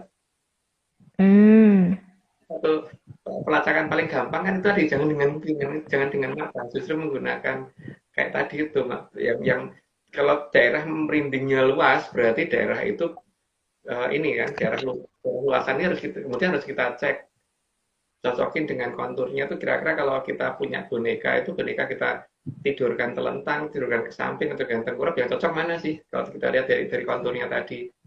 Asal jangan berpikir alamiah dulu, kalau berpikir alamiah nggak akan mikir sampai ke sana. Yang ada ya udah diabaikan gitu kan. Atau malah mikirnya itu sekumpulan kunti yang lagi nongkrong. Iya, kan kebanyakan begitu, jaga tempatnya angker. Tanpa pernah berpikir di bawahnya ada apa gitu kan. Apa sih? Apakah itu karena ada makhluk halusnya atau memang ada kekuatan elektrostatik di sana gitu? Iya, benar-benar. Sama sih, mas tau nggak sih di sini itu kan tempat tinggalnya itu kan deket sama hutan-hutan gitu kan. Tapi di sini tuh nggak ada budaya kayak, nanti tuh di pohon itu ada kuntinya gede, ada genderuwonya apa, itu nggak ada mas. Jadi orang di sini hidup bersebelahan sama hutan-hutan yang luas tuh santai gitu mas. Itu karena doktrin ya mas. Ya, ada hal yang salah di negara kita atau di negara sana gitu kan. Tapi yang jelas hal ini bisa menutup logika kita itu yang mengakibatkan bahwa ketika printing itu mikirnya bukan ada sesuatu yang harus kita curigai tapi langsung kabur gitu kan, karena dianggap ada makhluk halus. Gitu Mbak. Dikecoh terus sih mas berarti. Iya, pinter soalnya mereka juga membunyikannya juga sangat pinter sih. Dan mereka menghitung semua hal, semua aspek sudah diperhitungkan supaya kita nggak curiga gitu kan. Dan decoy aja lah yang kelihatan gitu loh. Oke, Lagian Mbak, orang lanjut. digini aja percaya gitu kan, Mas. Mm-mm. Lah saya pengen nyusul deh Mbak. Oke, apa? Enggak. Mau nyusul? Kalau nyusul nanti aku Sama tutup aku. pintunya yuk. Ya, kok gitu Mbak? Set ke-66, sehingga 66. alat seperti ini bisa digunakan untuk mengukur beda potensial antar daerah untuk melacak keberadaan logam. Namun, di sini menyan juga sangat berfungsi untuk membuat agar lelembut di sana tidak menutupi. Jadi, menyan tetaplah sangat diperlukan di lapangan. Jadi alat ukur yang digunakan, yang menggunakan versi teknologi itu masih bisa dikacaukan dengan menggunakan menyan ya. Karena apa? Kalau jarumnya dipegang sama Mbak Putih terus digeser ke arah yang lain kan, dia tetap aja nggak terdeteksi kan. Begitu juga Ya, yang digital. Kan dia bisa nyuruh Banaspati untuk nyalain lampu yang nggak boleh nyala gitu kan, yang harusnya nggak nyala, atau matiin sesuatu yang harusnya nyala gitu. Jadi tetap aja kalau kalau kurang menyan tetap nggak bisa. Lanjut, Mbak. kurang menyan. Kayak kurang obat ya, Mas, ya, kalau kurang menyan. Yo, Slide ke... Sekarang tuh kata-kata menyan tuh gampang gitu loh didengerin sama telinga. Kalau dulu kan kayak horor gimana gitu kan. Menyan tuh kayak gampang lah masuk ke telinga. Slide ke 67. Karena setiap perbedaan jenis logam akan mengandung ukuran voltase yang berbeda. Sehingga memang bisa diukur perbedaannya meski tanpa injeksi arus ke dalam bumi. kalau menginjeksi arus ke dalam bumi itu kan berarti sistem pengujian dengan menggunakan geolistrik ya. Itu kan menginjeksi arus terus kita ukur beda potensialnya. Tapi ada cara lain, tapi kita tidak bisa share di sini ya untuk dengan menggunakan alat yang sangat sederhana untuk mencari posisi itu gitu. Karena Karena kita pelit. ya karena kita Mbak, pas kalau kita share nanti ada orang yang ngeklaim dan nanti kalau sudah ada korban kita disalahin karena ini masalahnya ada link di sana kan. Benar-benar. Nggak bisa sembarangan, Mbak. Nah, kan saat ini banyak yang ngaku ngerti menyan ini sebenarnya cuma teori loh, tapi tidak tahu sebenarnya. Ya banyak banget sih Mas kehaluan yang membelenggu itu. Oke, Ya, slide ke-68. Jika dibutuhkan kabel yang sangat panjang untuk mengukur perbedaan potensialnya. ya, tapi tidak bisa kita share di sini caranya bagaimana. Jelas tidak seribet geolistrik ya. Lanjut, Mbak. Slide ke-69. Makin bagus kalau kabel yang digunakan bukanlah kabel serabut. Jadi pada dasarnya kita menunjukkan beberapa hal di sini bukan karena kita pengen ngajarin, tapi supaya masyarakat lebih kreatif. Siapa tahu dengan begini malah menemukan alat yang lebih bagus daripada yang kita bikin, toh, Mbak. Iya kan? Benar Mas, benar. Dan dan dengan begitu kan kita juga menghargai bahwa penemuan orang gitu, dan sehingga kita memang tidak share bagaimana caranya, tapi kita yakin di luar sana banyak teman yang akhirnya akan lebih bisa meneliti dengan caranya sendiri dan akan lebih puas kalau menemukan caranya sendiri gitu daripada kalau kita yang ngajarin kan. Mungkin mereka lebih pintar malah daripada kita. Lanjut, Mbak. Tapi real ya Mas, bukan data halu. Halo. Enggak ada hubungannya sama halu karena kalau halu kita pakai untuk patokan ya nggak bisa, dan ini bukan astral loh. Ini kalau meneliti kayak gini tidak boleh menggunakan patokan astral. Jadi kalau kontak dengan leluhur ya berarti harus bisa bicara dengan bahasa yang ada di zamannya beliaunya itu, bukan pakai bahasanya sekarang, bukan pakai bahasa kekinian. Dan itu bisa dibuktikan dengan ini, seperti ini yang di atas ini, atau Mbak sendiri itu kan bisa nulis pahlawa toh. Nanti ndak iri, udah, yuk. Slide ke-70. Karena semua patung yang besar dibuat mempunyai rongga di dalamnya atau tidak pejal, maka titik berat patung akan bisa dipindah dengan mengisi air ke dalam patung tersebut agar dapat ditidurkan. Pada dasarnya kan dibikin titik beratnya nggak sama, di mana titik berat terbesar itu harusnya ada di kaki, sehingga patung itu akan stabil berdiri gitu kan. seperti patung Doraemon yang dia untuk tinju-tinjuan itu Mbak kan biasanya kalau ditidurkan bagus gitu kan. Nah, itu patung yang besar itu harusnya seperti itu. Nah, titik beratnya ada di bagian kaki sehingga eh, pada saat ditidurkan akan gampang berdiri, tapi makanya dibikin berongga. Nah, dibikin berongga itu kan tujuannya ketika ditidurkan kan berarti diisi air dulu, terus kemudian ditarik turun, kemudian diikat kan, diikat ke tanah. Lanjut, Mbak. Slide ke-71, supaya patung tersebut bisa berdiri tegak dan tidak goyah oleh angin, maka berat jenis pada kaki pasti akan lebih besar dibanding berat jenis pada bagian atas. Ini kebablasan ya, aku tadi ngomong ya. Yang jelas kan, oh ya itu tujuannya diadakan arthropoda itu kan juga untuk menghalangi jamur tipe nanti toh Mbak. Supaya penyebaran jamur tipe ini tidak terlalu cepat menuju ke wilayah yang ini ya. Pokoknya untuk itulah. Cuman Yang itulah karena guys. bukan memedi, bukan untuk nakut-nakutin, maka ya moga-moga ini bisa berfungsi nanti semuanya. Lanjut, Mbak. Slide ke-72, penempatan titik berat di bagian bawah patung akan membuat patung dalam kondisi stabil. Maka material pemberat tersebut bisa kita lacak dengan menentukan uji gravitasi. Karena di lokasi tersebut gravitasi pasti akan lebih besar dibandingkan dengan daerah lain.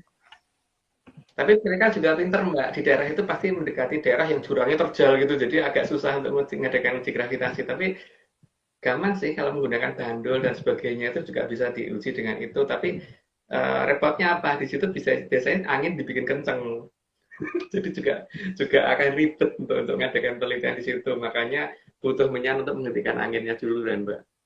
Lanjut. Bener banget sih Mas. Karena tahu nggak sih di sini tuh kan kayaknya itu tuh banyak yang kayak pegunungan palsu itu. Tapi kan di sini ada apa? Angin siklon apa ya Mas? Yang kayak itulah. Yang anginnya kenceng banget atau gimana? Apa? Angin muson atau apa ya? Nggak tahu deh. Tapi yang jelas ada gitu. Tapi Itu kan pasti untuk pengecoh kan itu. Untuk ganggu. Daerah yang Mahisa Suro nggak mungkin kena sih. Nggak mungkin kena bencana sama sekali harusnya. Itu jarang-jarang sih Mas. Ini juga hujan aja cuma berapa menit. Itu pun cuma gerimis. Nggak sampai kayak kalau telat larungan.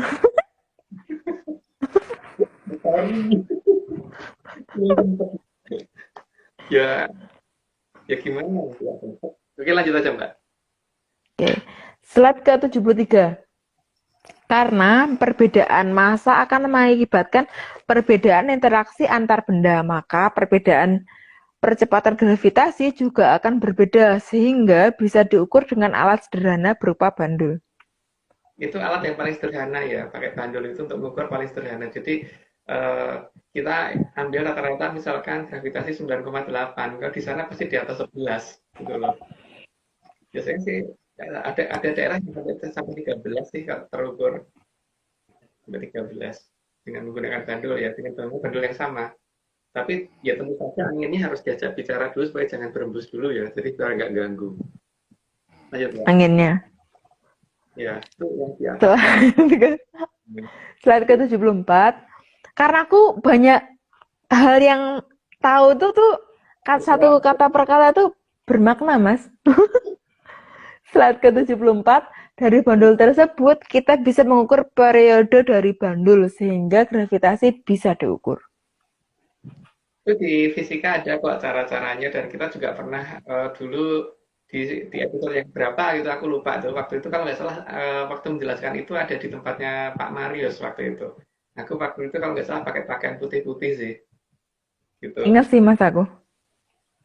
Tapi ingat. Di episode berapanya aku lupa, itu dicari aja cara ngitungnya ada di situ.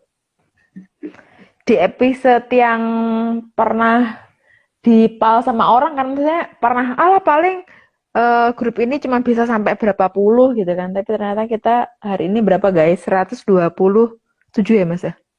Iya 127 ya namanya kalau memang itu adalah perintah leluhur, itu harusnya unlimited. Tapi kalau itu atas dasar logika kita sendiri, itu pasti ada batasnya. Jadi ketika tidak ada Berarti, batasnya, kita tahu gitu kan. Nah, Mas, berarti itu pasca bayar. oke, bayar kapan-kapan. Oke, lanjut Mbak. Slide ke 75 ya nggak sih, Mas? Ya, Nah, karena makin besar gravitasinya, maka akan semakin kecil periode dari bandul tersebut dalam menempuh 1 kali ayunan. karena berbanding terbalik di akar lagi kan. Jadi ketika gravitasinya besar, berarti periodenya makin kecil. Maka kita lihat aja nanti periodenya berapa sih gitu. Cara ngitung periode sudah dijelaskan di yang lalu, atau mungkin cari di Google deh, pasti ada di YouTube juga ada itu cara ngitung periode. Lanjut Mbak. Ini menyanders pasti bingung ya. Kapan hari ngomongin yang nggak bakalan 0,0 itu. Sekarang ngomongin ini. Pasti bingung. Hidup bingung. Slide ke-76, dalam mengukur periode harus diukur agar panjang talinya sama dan ketinggian dari permukaan tanah sama. Ya, karena Sorry, di situ coba nih, lebih paham. Dalam mengukur periode harus diukur agar panjang talinya sama dan ketinggian dari permukaan tanah sama. ya supaya lebih fair kan itu. Jadi untuk membandingkan gravitasi, kalau ada satu item yang beda kan nanti orang akan, oh itu karena talinya beda panjangnya, oh karena beda talinya, oh karena beda bandulnya, oh karena beda ketinggiannya gitu kan. Jadi emang semuanya harus dibikin sama. Nah, nanti kalau terjadi perbedaan gravitasi lah itu baru aneh gitu kan. Harusnya kan ya mirip-mirip di 9,8 bukan sampai 13 gitu. Lanjut, Mbak. Slide ke-77, selain dengan alat, maka rasa juga bisa digunakan.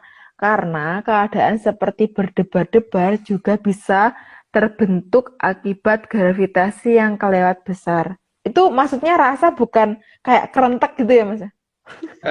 Kayak deg-degan, Mbak. Kayak gitu loh. Kayak ada timbul rasa ketakutan gitu loh. Makanya dikombinasikan dengan mitos hantu di lokasi itu, pertama. Terus yang kedua, karena tempatnya tinggi, untuk mencapai ketinggian kan orang harus naik nanjak itu, jadi orang nggak berpikir kalau ternyata gravitasinya membesar. Jadi tambah berat. Tapi dia merasanya cuman karena naik gunung gitu kan, jadi bukan karena merasa kalau ada perubahan gravitasi di sana. Gitu Mbak, cukup pinter kok yang nutupin tuh. Lanjut, Pasti Mbak. sih. Slide ke-78, selain itu efek gelisah juga akan muncul akibat terlalu besarnya gravitasi di tempat tersebut. Efek gravitasi yang terlalu besar itu biasanya akan membuat emang kelewat gelisah, sama kadang-kadang lebih cepat ngantuk juga sih kalau nggak salah. Maksudnya Itu kalau kelewat gelisah tuh gimana, Mas? Sampai stres atau gimana? bukan sampai stres, tapi kayak merasa dibayang-bayangi sesuatu gitu loh Mbak.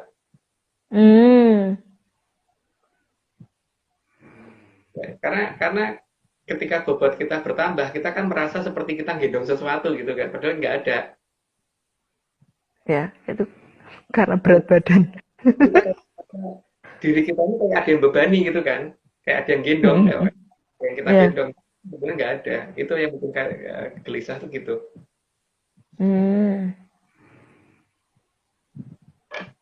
Oke Mbak, lanjut. Oke. Slide ke-79 juga akan sangat mudah mengantuk di tempat bergravitasi besar. Maka kadang halusinasi bisa muncul di tempat tersebut. Jadi emang disengaja supaya itu terjadi, supaya terkesan alami dan orang supaya cenderung berpikir untuk masalah mitosnya, bukan berpikir untuk masalah ada apa di sana gitu loh. Lanjut Mbak. Tapi orang terjebak pada itu ya, Mas. Halu. Iya, lalu dan masalah permenyan apa tuh namanya, mitos, berhenti di mitos biasanya. Dan minta kehaluan itu di ACC. Nah, yang parah begitu kan, ketika kehaluan harus dimintakan untuk di ACC itu yang aku yang bingung kadang-kadang. Lanjut, Mbak. Slide ke-80, di tempat tersebut pertumbuhan tanaman juga tidak wajar. Tanaman yang ada di ketinggian sama dari permukaan air laut di tempat tersebut secara alamiah akan lebih pendek. Natap gitu ya, Mbak? Itu gimana? Bonsai itu loh, Mbak. Hmm, Kan itu berarti kan dia sangat susah menentang gravitasi kan sehingga cenderung cenderung pendek gitu. oke. Lanjut, Mbak. Slide ke-81, burung juga akan sangat susah ditemukan di tempat tersebut karena mereka akan susah terbang. Jadi kalau paling Sorry Mas, gampang itu bentar. Masih ada terusannya. Tempat ya, tersebut akan menjadi daerah yang disingkiri oleh burung saat terbang. Burung cenderung akan memilih memutari tempat tersebut.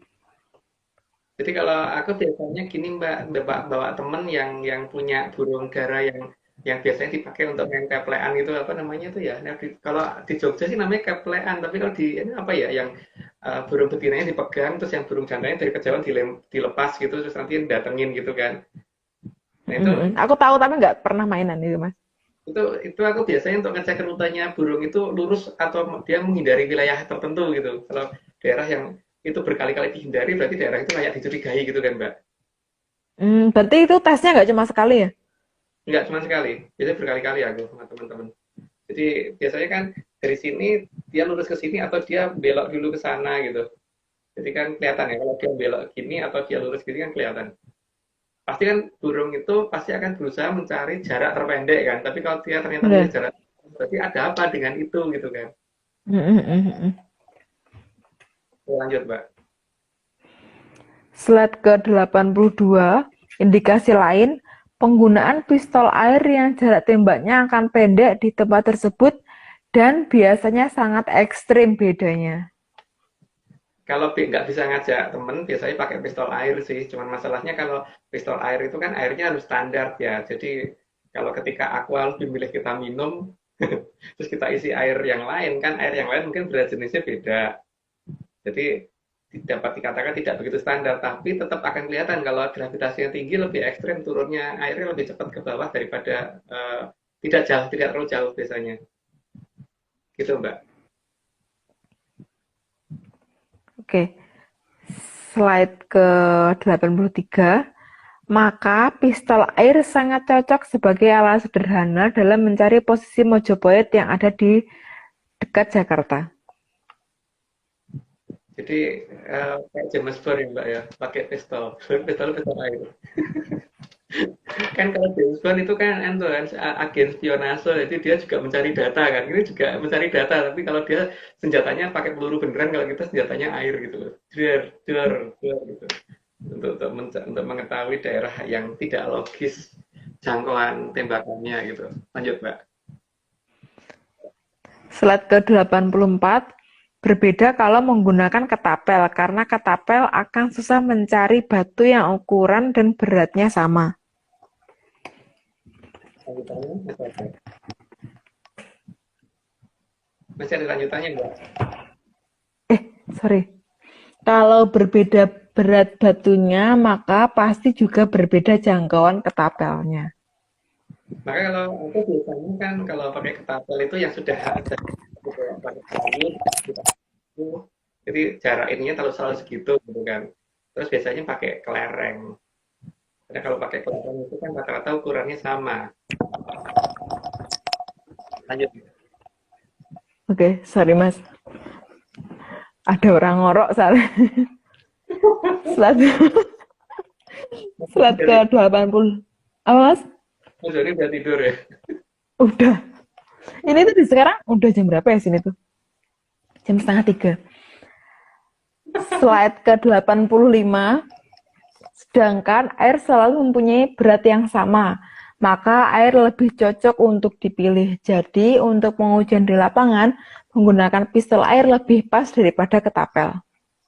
Ya, cuman usahakan airnya juga air yang sama ya. Jadi jangan air yang butek atau air yang keruh gitu loh. Kalau bisa tuh kalau ketemu mata air yang mata air itu yang digunakan gitu loh. Biasanya tempat-tempat seperti itu ada mata air kan masalahnya dalam patungnya tuh ada airnya. Jika airnya kadang-kadang ketekan ke atas untuk keluar. Lanjut, Mbak.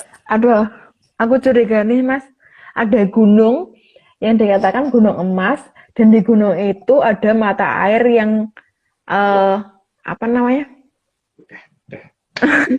Yang nggak boleh ngomong nanti. Aduh, aku tuh kepengen pamer, tau nggak sih? Nanti kalau dibuka di sini nanti enggak malah Mbak apa namanya? Nggak boleh pulang Apa? oleh orang sana. Masalahnya bukan ketika kita membuka di tempat lain dan kemudian di negara kita justru enggak, itu kan malah nanti akan mengakibatkan negara lain yang lebih terkenal daripada negara kita loh. Nah, benar. Iya Mbak, jadi udah cukup. Cinta tanah air. Slide ke-86. Selain itu, air yang seragam beratnya lebih mudah ditemukan daripada batu yang ukuran dan beratnya seragam sama. Itu tadi, karena air cenderung beratnya cenderung konstan, asal airnya tuh jernih ya. Tapi kalau airnya butek ya beda gitu. Oh iya ya, makanya nenek moyang kita kan memberi apa ya, lagu yang dibikin untuk Indonesia Raya itu kan cuma tanah air ya Mbak ya. Indonesia tanah airku gitu. Bukan tanah air dan udaraku gitu kan.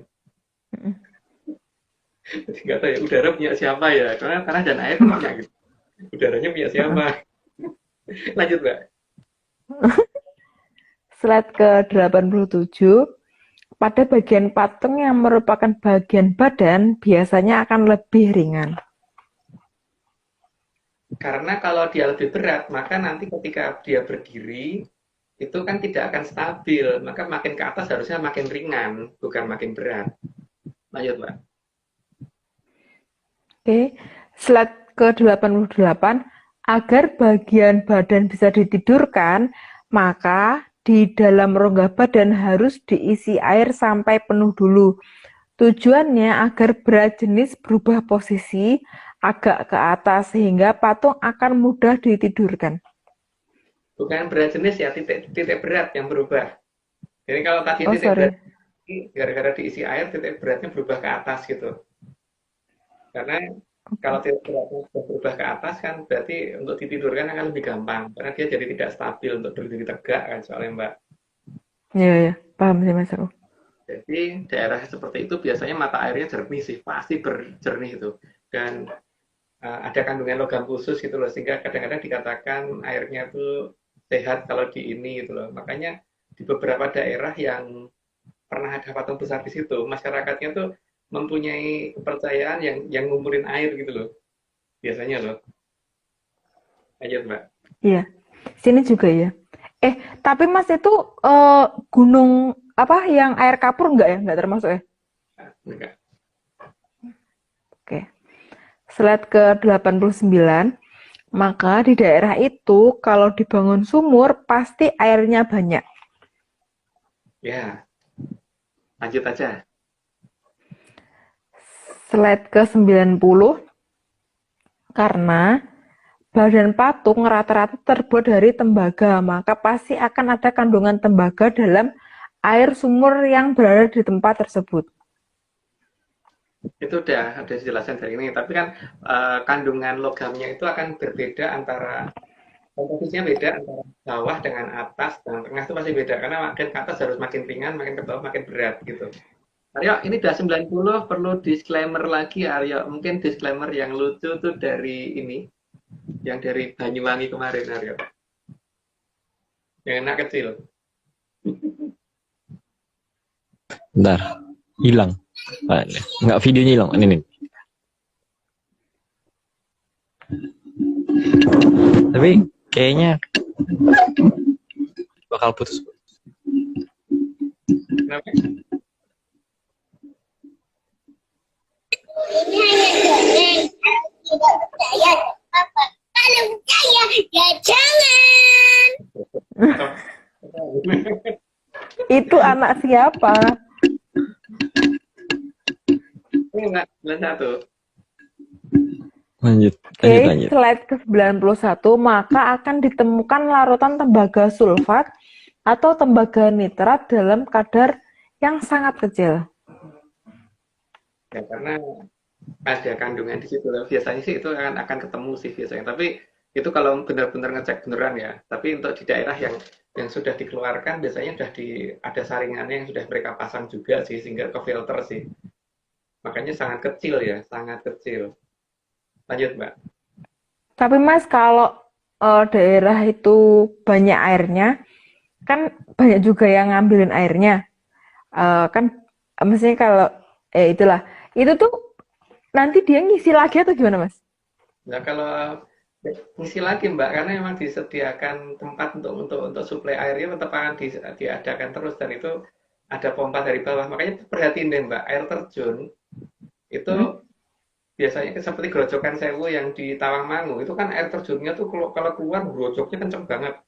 Hitung aja berapa per hari. Apa ya logis kalau itu cuman dari apa tuh namanya dari karena hatinya hujan-hujan terus air hujan itu ditangkap sama akar terus karena akar tadi kelewat jenuh terus kemudian dilepas terus terkumpul menjadi banyak akhirnya menjadi air terjun gitu. Kalau seperti itu ceritanya maka harusnya limit dan ada batasnya kan airnya. Ya pasti ada surutnya apa kering. Ya apalagi banyak air terjun yang bisa ditemukan itu di daerah yang di ketinggian yang nggak ada tempat yang lebih tingginya lagi gitu loh. Jadi dari mana itu airnya datang nggak bisa dipikir begitu kan. Ya tapi karena terbuka oleh alamiah ya biasanya terus tidak dipikirin Mbak.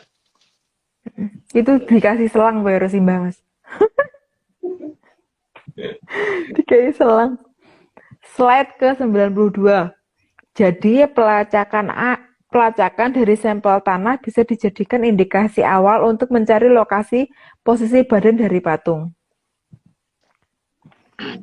Ya tadi bisa lah. Yang jelas komposisinya ada bagian yang lain yang seharusnya bukan di situ ada kandungan logam apa gitu loh. Dan biasanya ada loh logam yang tidak terdefinisi kalau dilakukan uji GCMS. GCMS itu gas kromatografi and massa spektrum. Itu bisa diujikan di Salemba ya, ada laboratorium GCMS. Jadi kalau di GCMS nanti akan kelihatan ada spektrum yang nggak dikenal. Ada material tidak dikenal di situ. Lanjut Mbak. Slide ke-93, sedangkan bagian kepala patung pasti terbuat dari material yang lebih ringan lagi. Ya, tadi udah dijelasin ya kenapa begitu ya. Karena kalau berat ya berarti dia nggak akan stabil pada saat berdiri. Lanjut Mbak. Slide ke-94, agar patung mau ditidurkan dan titik berat patung pindah lebih ke atas, maka perlu lumpur berat yang dimasukkan ke dalam kepala patung. Tujuannya supaya tidak stabil dan kemudian patungnya cenderung jatuh kan. Sehingga kalau diikat, ikatannya pun tidak perlu terlalu banyak gitu. Tapi logam ikatannya itu pasti akan kelihatan sih kalau di geolistrik. Lanjut Mbak. Pentangnya itu ya Mas ya? Mana ini? Slide ke-95, maka logam berat akan dimasukkan ke dalam kepala patung dan hal ini akan berakibat pada perbedaan potensial antara kaki, badan, dan kepala patung. Ya tentunya ada efek volta yang akan terbentuk juga akibat itu karena berbeda material antara tiga bagian itu tadi kan. Gitu, maka biasanya daerah itu akan disingkiri burung kalau terbang. Gitu Mbak, lanjut Mbak. Slide ke-96, perbedaan potensial tadi akan mengakibatkan perbedaan embun di ketiga tempat tersebut. Dan embun di lokasi tersebut pasti bermuatan listrik statis. Nah, karena gampang bikin rindang-rinding gitu loh Mbak. Jadi kalau bikin rindang-rinding kan berarti tercover dengan cerita mitos di situ banyak hantunya. Lanjut Mbak. Slide ke-97, maka elektroskop bisa digunakan untuk melacak keberadaan listrik statis tersebut. Elektroskop itu seperti apa bisa dilihat di YouTube ya. Jadi itu kan nanti mungkin bisa digunakan kalau misalkan pas jalan-jalan naik gunung gitu. Lanjut Mbak. Slide ke-98, kalau tidak ada alat bisa menggunakan anggota badan yang lain untuk mengukur keberadaan elektrostatik pada embun di situ. Gampang bikin merinding gitu loh. Jadi merindingnya itu kalau kalau ada makhluk halus itu biasanya kan karena makhluk halus itu adalah benda ya apa makhluk yang hidup sehingga dia tidak akan statis di situ. Kadang-kadang pindah ke sana, pindah ke sini gitu. Jadi merindingnya paling temporary gitu kan. Tapi kalau di Ya, situ merindingnya tuh nggak temporary, artinya kalau ke situ pasti merinding terus ya berarti ada sesuatu yang lain kan di situ pasti ada yang namanya keberadaan getaran elektrostatik di sana gitu kan. Lanjut Mbak. oke. Slide ke-99, maka banyak orang menganggap tempat tersebut angker. Ya karena bikin merinding-merinding tadi toh Mbak. Lanjut. Slide 100, namun leluhur sudah menunjukkan cara lain yang lebih sederhana dan lebih akurat, tapi justru hal itu sering tidak digunakan. Ya, tapi yang ini kita nggak bisa cerita, cuman ada loh cara lain gitu yang lebih mudah. Lanjut Mbak. Slide ke-101, karena kita punya mulut dan kita juga bisa berbicara, maka bertanya kepada leluhur merupakan cara paling mudah. Cara yang paling mudah itu tanya, berarti bukan dengan alat. Kalau alat kan kita masih mereka-reka ya. Tapi kalau tanya itu kan berarti langsung lock on coordinate, langsung diberi gitu kan. Cuma cara tanyanya gimana itu mungkin Arya yang tahu nih. Gimana? Mohon maaf, gimana? Gimana? Lanjut Mbak. Aryo nggak bisa kok, Mas. Slide 102. Asal kita bertanya dengan bahasa yang sopan, maka leluhur pasti akan menjawab. Dan jawabannya pasti bukan belum waktunya. Karena jawaban seperti itu adalah penghindaran karena ketidaktahuan. Selama ini kayaknya belum pernah ya kita dijawab dengan belum waktunya ya Mbak ya. Kalau kita Ya. nanya itu belum pernah. Dan pertanyaannya juga jangan gelegean ya, itu nggak sopan. Atau beliau kalau beliau gelegean ya juga berarti jangan ditanya karena itu berarti pasti bukan leluhur gitu kan. Karena Itu lagi sakit. sangat priayi banget gitu kan. Itu yang ahlinya itu di atas kita itu lagi nggak kelihatan orangnya lagi. Kita udah waktunya ya, kita ada 103.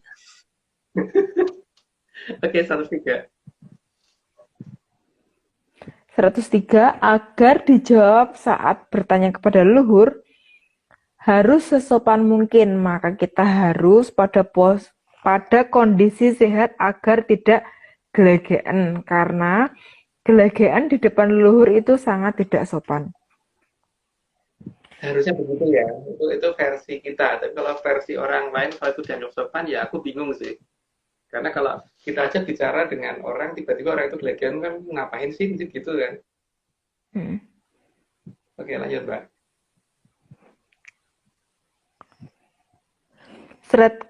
Slide ke 104, kalau leluhur yang datang gelegean, maka sebaiknya disingkiri, karena tidak ada sang hyang yang gelegean atau sang hyang gelegek ya.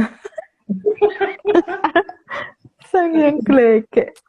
Berterang banyak ketemu seperti itu loh. Karena yang itu kalau datang biasanya bahasanya tuh kalau nggak kali malah Sanskerta banget, tapi bukan Sanskertanya India. Halus banget bicaranya dan ini gitu loh, tata cara gerak-gerik dan tindakan dan pakaian dan sebagainya tuh semuanya tuh kelihatan kalau itu leluhur gitu loh. Aku belum pernah. Berarti nggak awal datangnya itu nggak salam gelegek gitu ya Mas ya? Nggak salam grege. Gimana tuh Mbak? Nah udah Slide lanjut lagi. terakhir. Sampun celak wungunipun sang Gilang Kencana Jati, amertandani wangsulipun kamulyan mring kerta jayaning Tribuna. Jadi patung itu juga nanti akan berdiri pada saat datangnya Jamuddipa ya. Jadi itu juga untuk melindungi tanah Jawa. Dan semoga di pulau yang lain ada gitu. Tapi aku nggak yakin dengan satu pulau yang yang nantinya untuk booster supaya kita bergerak ke selatan gitu loh Mbak. Jadi nggak ngerti itu pulau apa, aku nggak tahu ya. Tapi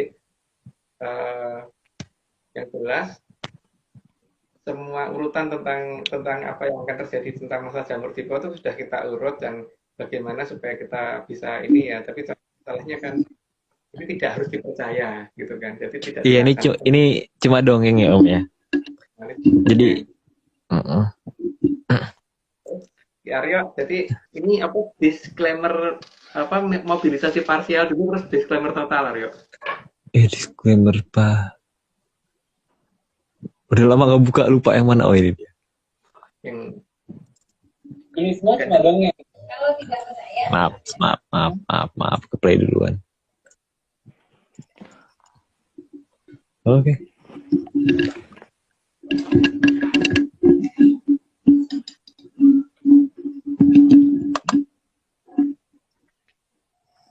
Ini semua cuma dongeng. kalau tidak percaya, tidak apa-apa. Tapi kalau mau percaya, ya jangan.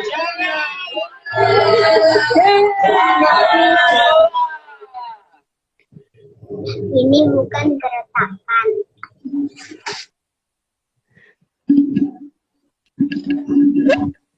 Oke. Oke, cukup. Itu terus disclaimer total. Oke, selamat. Sambil menunggu. Ada kata-kata lagi Om sebelum mau ditambahkan sebelum disclaimer terakhir? Mungkin tadi ya yang untuk Mbak Omeng di Bali yang di Denpasar itu saya minta tolong dicarikan tempat yang seperti yang diceritakan Mbak Vicky, terutama ditambah dengan daerah itu ada kayak sekolahan di sana. Gitu ya. Cuma nanti detail seperti apanya mungkin anu aja nanti dikirim oleh Mbak Vicky. Terima kasih loh bantuannya karena tadi itu ada beberapa letak di Denpasar nanti yang akan kita cari ya. Oke. Yang Aryo nggak Kalau ikut. Yang Aryo nggak ikut. Nanti aku nyusul, Mbak. Kalau bisa aku nyusul, tenang aja. Tenang saja. Oke, disclaimer total, disclaimer penutup. Oke, tim Atlantis Center tidak pernah menjual jasa untuk berkomunikasi ataupun bertemu dengan para leluhur dalam bentuk ritual apapun. Waspada terhadap oknum yang mengatasnamakan tim ARC. Ritual resmi hanya dilakukan oleh Mas Agung Bimo, Mbak Vicky Ananda, dan saya sendiri. Untuk informasi resmi, silakan hubungi via DM IG @VickyAnandaReal atau ini orangnya ada di sini. Di sini. Yang Iya, kalau jadi- balas itu satu zaman kolong. Tapi tersedianya selama 25 jam sehari, jadi tenang guys. Pasti dijawab, walaupun jawabnya satu zaman kolong. Satu zaman kolong. Ya, Mbak Vicky kan 25 jam sehari, terus 10 hari seminggu, 40 hari sebulan, 500 hari setahun. Betul. Tahu Tapi nggak sih Mas, sampai yang tanya itu nggak cuma di DM IG loh, di Facebook juga. Padahal nggak pernah ngeflorin nama Facebook aku. Gile. Semangat, Mbak. Stalkingnya. Oh iya, minggu depan naratornya loh, cukup mantan artis zaman tahun 70-an. Iya, betul. Seru sekali nih minggu depan iya. Deg-degan ya. Ini ditanya, Haskell nggak pernah kelihatan. Haskell ada jadi moderator tiap malam. Beberapa malam ini jadi moderator dia. Ada nggak manusianya? Gitu. Itu ditanya. Oke, kalau gitu ada lagi. Ada lagi Mbak? Mbak nggak mau bercerita lagi Mbak? Udah sih, pansosnya udah. Oh, pansos dia. Oh nggak. Oke, kalau gitu. Iya benar. Kita juga jawabannya bukan perguruan, benar. Kita bukan perguruan. Oke, kalau gitu Parda terima kasih ya Om ya. Ya. Oke, terima kasih. Oke, kalau gitu terima kasih sebesar-besarnya tentunya kepada Kitungul Jatijaya Morogo yang sudah mau menyediakan data dan juga pamong bagi kita semua. Kemudian juga terima kasih Bapak Agung, Mas Agung yang sudah menjadi narasumber dan juga sudah membuatkan slide. Kemudian juga Mbak Vicky, makasih Mbak sudah menyumbangkan suaranya jam 3:30 pagi. Atau 2:30, 3:30 ya? 3:30. Jam 3 kurang. Iya. 16. Ya jam 3 kurang di sana. Terus kemudian juga terima kasih Mas Nogo yang sudah mau merapikan slide. Bang John, terima kasih atas gambarnya. Dan Ular-ulingnya keren. kengoroannya malam ini. Enggak kedengeran, Mbak. Enggak kedengeran, Mbak. Oh, Aman. enggak kedengeran. Aman. Oke, terus kemudian juga terima kasih Haskell udah jadi moderator dan tentunya Om Iwan, Mbak Ade dan juga segelintir tim ARC lainnya. Terima kasih. Dan tentunya terakhir Chief Eksekutif ARC, Bos Besar Pak Marius Gumono, terima kasih yang sudah memprakarsai Atlantis Center hingga hari ini. Gitu. Oh ya, dan juga terima kasih juga Menyaners yang udah mau menyubmit videonya ke saya ke Instagram aku. Jadi bisa ditampilkan malam ini. Jadi Menyaners yang lain kalau misalnya mau bikin video disclaimer, langsung aja di DM ke aku atau DM ke Haskell atau DM aku atau Haskell aja lah. Gitu. Ini apa namanya udah diupload di YouTube belum? Yang Oh iya, dari malam ini. Oke, sip langsung. Tuh. Teman sama itu yang dari Banyuwangi. Kan ada tambahan Iya. sama Banyuwangi. Ya. Nanti aku samain itu ya. Nah,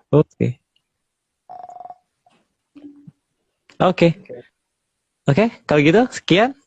Terima kasih Menyaners dari kita udah mengakhiri sekian episode 127. Sampai jumpa di pertemuan berikutnya di minggu depan. Ada tamu spesial. Jadi jangan lupa nonton dan kita sampai jumpa di malam berikutnya. Salam sehat tentunya, salam menyan semua. Salam menyan.